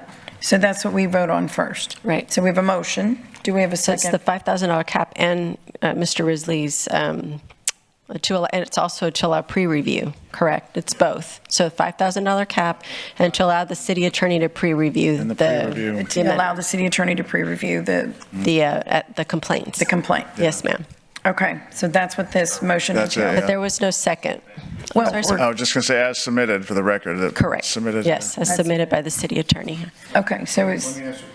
Mayor? Well, was there a second was there a second to your motion? He's got a comment. And I was just wondering because to discuss it more, we really need a second. Need a second. Okay. Oh. A second to his motion. So is there, thank you. Okay, we have a second. We've been discussing. Okay. So Miles, where would we put, so we've got $5,000 cap, and then adding the pre-review by your office, and then we would also need to modify the language to say that we are able to select our own attorney if we choose. Where would we put that? The pre-review is shown in green in what I've passed out. Okay. The $5,000 cap would be achieved by replacing the words "from an approved list provided by the city attorney" with the words "with a maximum amount of $5,000." So you wouldn't need to do a pre-approve then? And I would no longer pre-approve. You would just have the right to choose your own attorney and then have, and the right to choose your own attorney is inherent in the Constitution, so you have that right. Okay. Yeah, okay. So I so move. Okay, well, we have a motion, we have a second. Councilman Hunter has a comment. Thank you. Yeah. If we pass this motion today, how long before we can make an amendment in the future on determining who the city officials are? Well, it's already described. It is already described. Yeah, it's not but do we limited as to the persons who it might apply to. It might apply to anybody who's within the scope of the Ethics Commission. City official Yeah. or board member. I know, that's the issue though, is the city official can, as the lady came up and spoke in public comment earlier, could be quite a few different individuals outside of the board, committee members, and the council, who are really the focus of this, in my opinion. And you asked for my estimate on how much it would probably cost. And I stated, since I've been here, there hasn't been more than half a dozen ethics complaints filed in any year, and usually quite a bit less. And you don't see many filed against board members. That was Ms. Craig is the first one that I've seen in a long, long time filed against a board member. And I think that's because with board members, it's tough to recruit for them, period. They're unpaid positions. They're at their thankless jobs quite often. No, if you file an ethics complaint against a board member, usually they're going to say, thank you. That was a tough board to be on anyway. So you don't see those filed against board members like you do against city officials and city council members. So as a practical matter, there's a small number of persons to whom which it would apply. Sure, and I understand that, but my question is how long, if we pass this, how long until we can make an amendment in the future? Oh, you could. Very next council meeting, This would become effective on October 1st because it goes with the budget item. Okay. But you could make an amendment at the next meeting theoretically to change that. If you're, I mean, right now you have this subject before you. So if you're going to make an amendment to change that, I would recommend, you know, if you have to.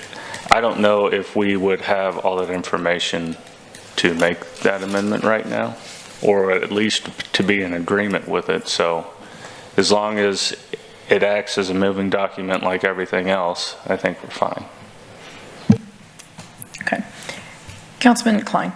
Thank you. I just want to be clear about this, about what we're voting on here. We are now about to vote on an amendment to my motion to amend this. Is that correct? And so what I'm asking is, after we vote on this issue before us now, we are going to then take a vote on my motion to cap this at $1,000. Is that correct, or am I misunderstanding that? Well, so it's a motion he amended your motion, so that amendment would go first. If that amendment fails, then we would go back to your original motion. And if that vote succeeds, then we'll go back to my original motion, or no? No, then that motion would. So we are squelching a motion.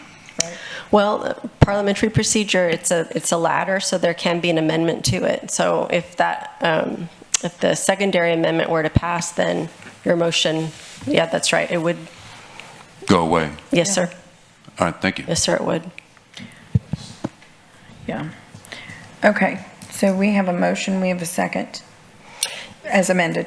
May I ask a question? So, Councilmember Pesley, so I just want to understand, you don't want pre-review now? The city, you still want it? Okay, good. Okay, I just wanted to be clear. Okay, just like he submitted, but we're still including the $5,000 cap. Yes, sir. Okay, so it's both things. Taking out the line that says approved list will be replaced with $5,000. Okay, so no approved list. No approved list, and in lieu of it, a cap of 5,000. Okay, got it. Per person, Correct. per event. Per event. Yeah, you might want to put that in, Miles. It's 5,000 per event. Yeah, right, per event. The budget is set at 30,000. That's what Miles has in the budget. It would be like 45, if somebody wanted to do one for each one, it would be 45,000. Yeah, that's right. Right. If they used up to 5,000, it could be 3,000 for some, 2,000 for another, so, right. Mm-hmm. Okay. Is everyone clear on what they're voting on? Okay. Okay, please submit your vote. No, that's not the right vote. Sorry.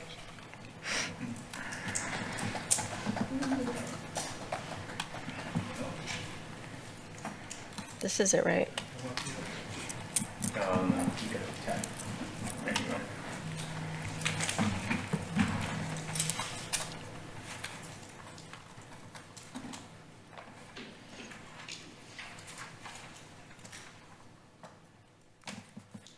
Okay, the motion carries.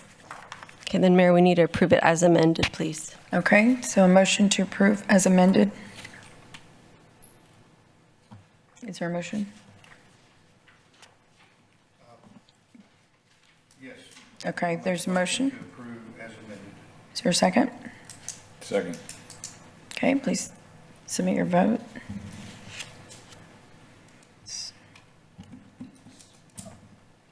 Oops, excuse me.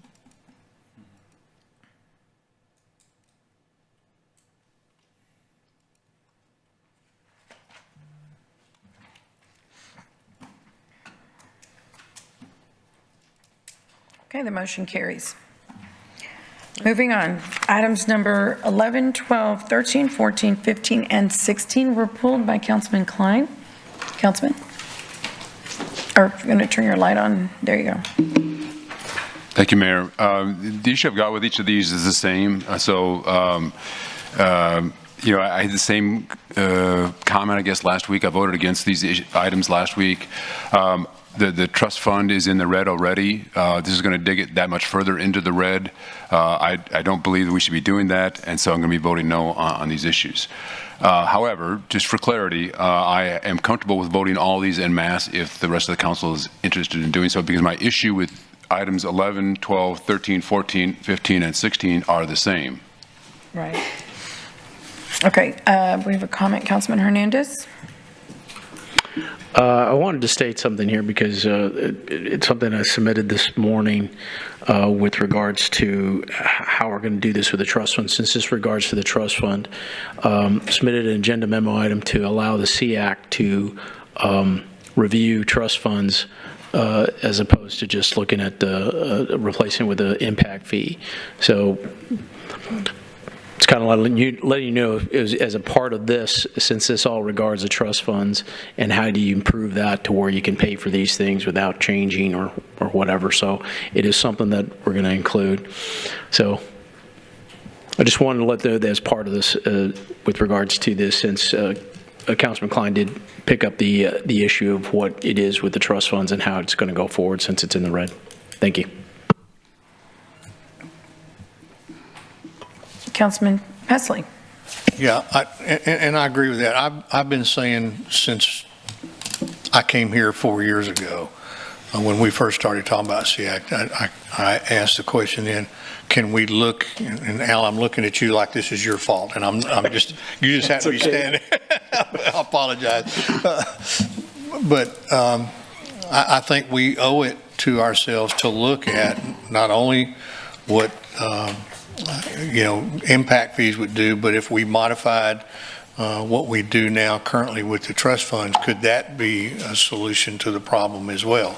Because, and I agree with Councilman Klein, we got to do something, obviously, but my fundamental problem with the impact fees is it gives too much control to government. And I have a fundamental issue with that, and I just don't think that that's what we ought to do, and that's my position and probably mine alone. But so I agree with what Mr. said. What we do forward. Councilman Suckley. Thank you, Mayor. Since we kind of went off in the weeds a little bit here, I'll kind of continue down the same path, unless someone wants to stop me. But the prior council started this, so you guys have been working on this for years, impact fees, and trying to figure out the path forward. And now we're over $4 million into this process, and now we're going to revert back to another path. So at this point, it certainly seems like it's going to be delayed to the point of probably the next council making that decision. So the longer we wait, the more stale that data is going to get, that we spent $4 million to obtain, and the further down the road that someone else is going to have to assess what the best path forward is. So I have some real concerns about this. I thought we were leading up to it. The fact that it's kind of dead on the vine, impact fees, and haven't heard anything about SEAC going back and making recommendations as to policies and procedures. Haven't heard anything about that. So I guess it's been squelched, but I'm not sure that it's been squelched by the majority, the consensus of council. Maybe it has, but it's a little painful to swallow $4 million, not to mention all the time and effort that staff and everybody else has spent on this process. So, sorry I went down that path. Thank you, sir. Councilwoman Campos. Thank you, Mayor. I'm glad you did, Councilman Suckley, because really this is what it gets down to, is that we keep spending money on trying to find a solution on what we're about to vote on. And again, I don't know how it was scheduled for us to vote on, and how it got sidetracked, I have no idea. That really would be interesting to find out, because I thought the majority of this council wanted to address this. We were briefed, the SEAC has been working on it for almost more than 2 years. I probably will be voting against this just in principle, and it's not, again, your fault. Thank you for, doing the best you can to educate us all. Hopefully, we will address this sooner than later. Thank you. Councilman Klein. Thank you, Mayor. I appreciate, if I understand correctly, I appreciate what Councilman Hernandez is proposing, that the issue of impact fees versus trust fund come for a vote. That needs to happen sooner rather than later, before the end of the month of September. It needs to happen before October 1st. We got to make a decision on this, because I think Councilman Suckley is correct. If we wait until after January 1st, there's going to be a re-education process which might take 12 months, perhaps 18 months, before we're going to be back to where we're at right now. The iron is hot right now. We need to strike. Thank you. Councilman Barrera. Okay, so all these items about how many homes we're talking about that it would affect? On the 6th, before you, I don't have that answer, sir. Can you get somebody to find out? I'll be happy to wait. I got 10 minutes. Can you maybe ask the developer behind you? Do you have just a range, Al, or something? Like, what's the ballpark, you know? What's the range? Is it hundreds? Is it thousands? Huh, okay. 600? It's hundreds, probably. It's more like hundreds. 1,200? 1,200, Councilman. Yeah, about 1,200 homes for the 6 items. So I guess my comment is that we're going to jeopardize the development of 1,200 homes, some of them which are going to be affordable. Correct? I'm looking at you because you seem like you have the answers most of the time. Jeopardize, I don't understand. Well, here's the thing. The developer all of a sudden now has to incorporate into his cost if we refuse this opportunity. Understood.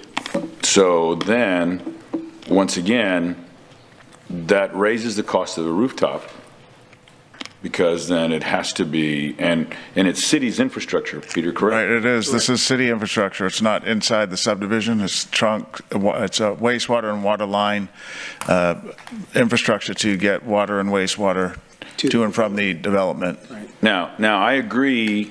I'm of the opinion that we do need to improve impact fees, because I want to have, in my opinion now, I've been convinced that we want to be able to have a comparable playing field with the rest of the world. And in doing so, I believe that way we can show that we're much more competitive. We have that opportunity. Whether we do or we don't, we have to determine what the cost is rather than, and I think the building community understands that there had to be an adjustment to impact fees, and we procrastinated that. And it could be we procrastinated for the last several years because we wanted to fulfill this process. So I think that's the thing that my colleagues should understand, is that by not supporting this initiative, then it puts development of 1,200 homes at jeopardy. The ad valorem that those 1,200 homes would generate. Right. The fees that those 1,200 homes would generate in water, wastewater, stormwater, solid waste. So I think if we make a decision based on principle, because we're not approving impact fees, because it's not necessarily going to be a deficit, it's going to be funded how? We're going to fund it out of I made a recommendation in the budget to use water and wastewater utility funds to fund it. Okay, so, so all the money in the budget would pay all the $2 million in arrears and $7 million that was approved prior to these agreements. These most likely will come in. The reimbursements will come in 2026. So this would be in the next year budget. And I would argue that in some particular cases, those fund balances were overly healthy. Right. You can argue that we're using fund balances both out of water and wastewater. And so, I think you've come up with a good solution to be able to solve a problem that we haven't been able to fix because it's been politicized. Right. And we're not creating this uncertainty because of political pressure for a developer that's willing to invest millions right. I mean, tens of millions and probably hundreds of millions. I mean, if you're looking at 1,200 homes at that's 300. I mean, 1,200 homes at $300,000 each is what? Yeah. 360 million. Yeah. Yeah. Yeah.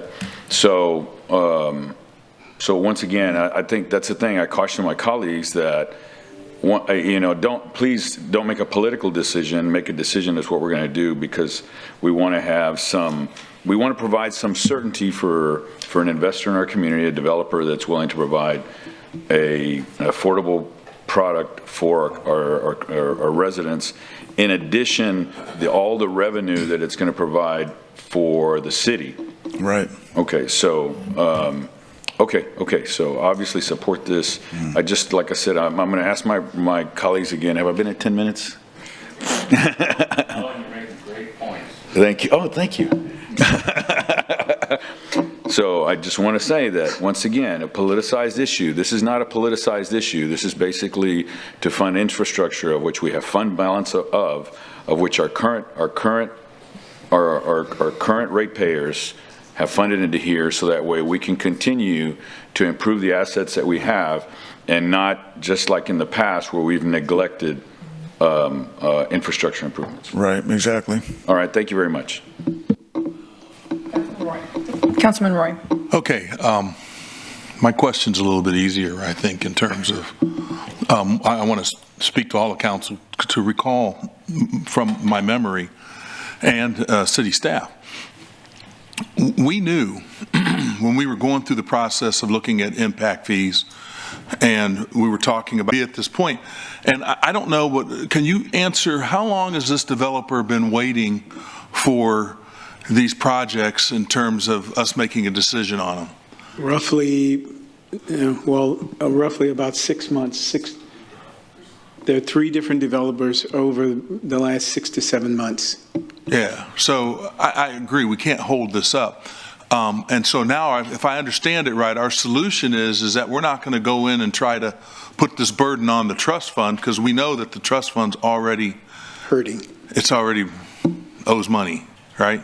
Right. But in the interim, until we do figure out impact fees or whatever we do, we're looking at making sure these developers get funded, and we have the money, right, so that we can get this project done, so that we can stop the bleeding, if that's a good way to put it, right? That's correct, yes. Okay, right. So I want to make sure I understood, and maybe that helps out anybody else. Because, and I want to make this point, the only way we extend infrastructure in this city is through the trust funds, water and wastewater. Right. So until we adopt another process, another methodology, another way, it's the trust funds, water and wastewater. There was a point in time, not too long ago, as a council, we sat there in your workshop, and we actually said, you know what? We're not going to do this. If the trust fund continues to grow in the amount of money, then the city's not going to get involved. But we are getting involved. We made that decision from an economic standpoint. Exactly. It makes sense, because it's we got 1,200 homes here in jeopardy. Yes. Right. So, okay, I just want to make sure I understood this. And can I add to that, Councilman? So still, even with the recommendation in the budget, the developers will pay the lot and acreage fee. So they're still contributing to the trust fund. We're putting more of the city money in to make it whole. So they're still contributing to the trust fund. Yeah, these developers here will contribute and to help with that, to help fund all those requests. And I think the other thing is, because I think one thing I've heard that's synonymous with all of the council members, and I do agree, that we need to get this thing moving as far as, you know, if we're asked to look at additional things, whatever the case is, we got to do this pretty quick.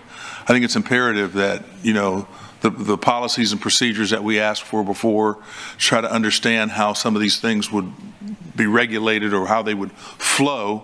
I had my own question, which was probably the biggest question in my mind, was that we were talking about the rules of three. You know, if the city has to go out and bid it, it's going to take 3 times longer and cost 3 times as much.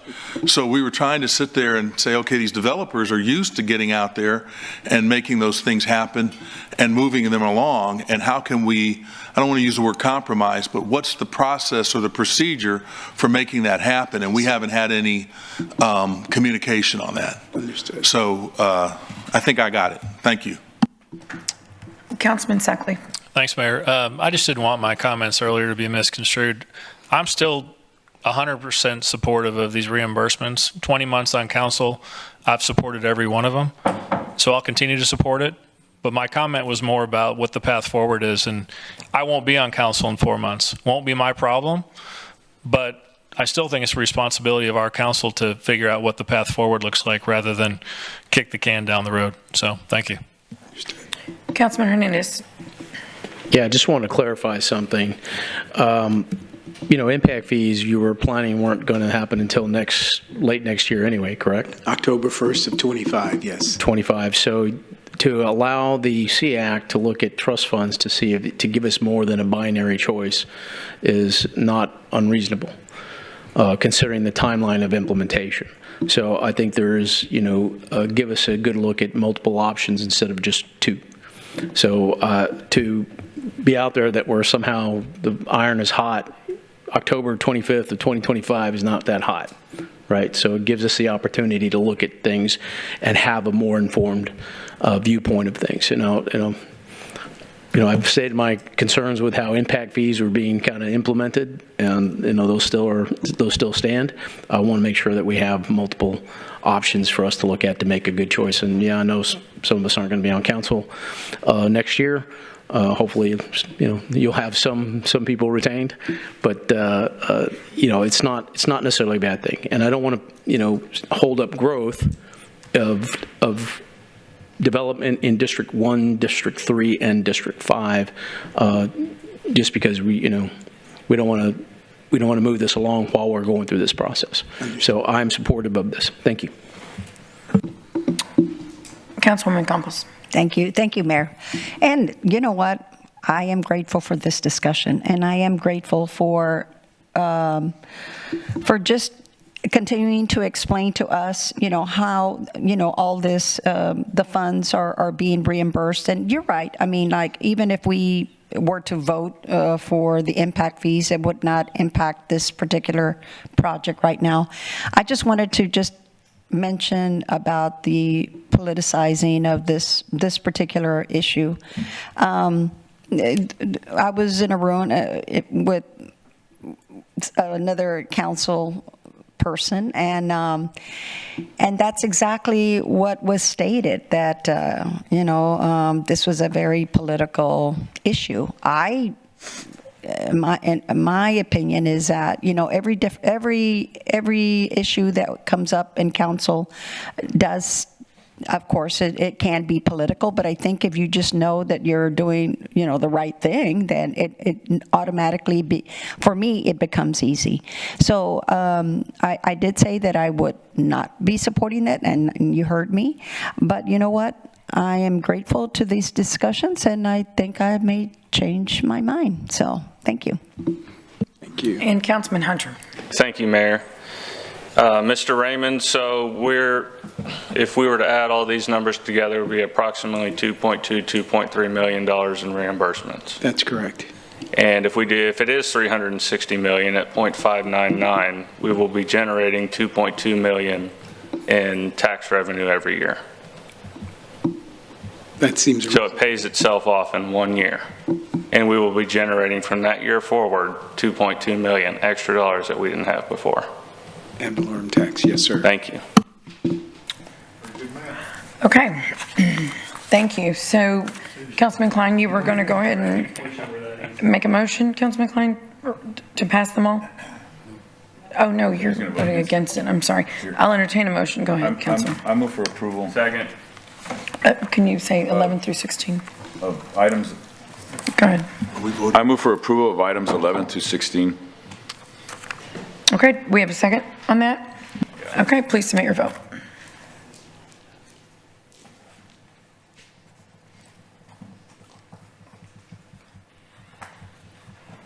Okay, the motion carries. Okay, there being no more business, this meeting is adjourned.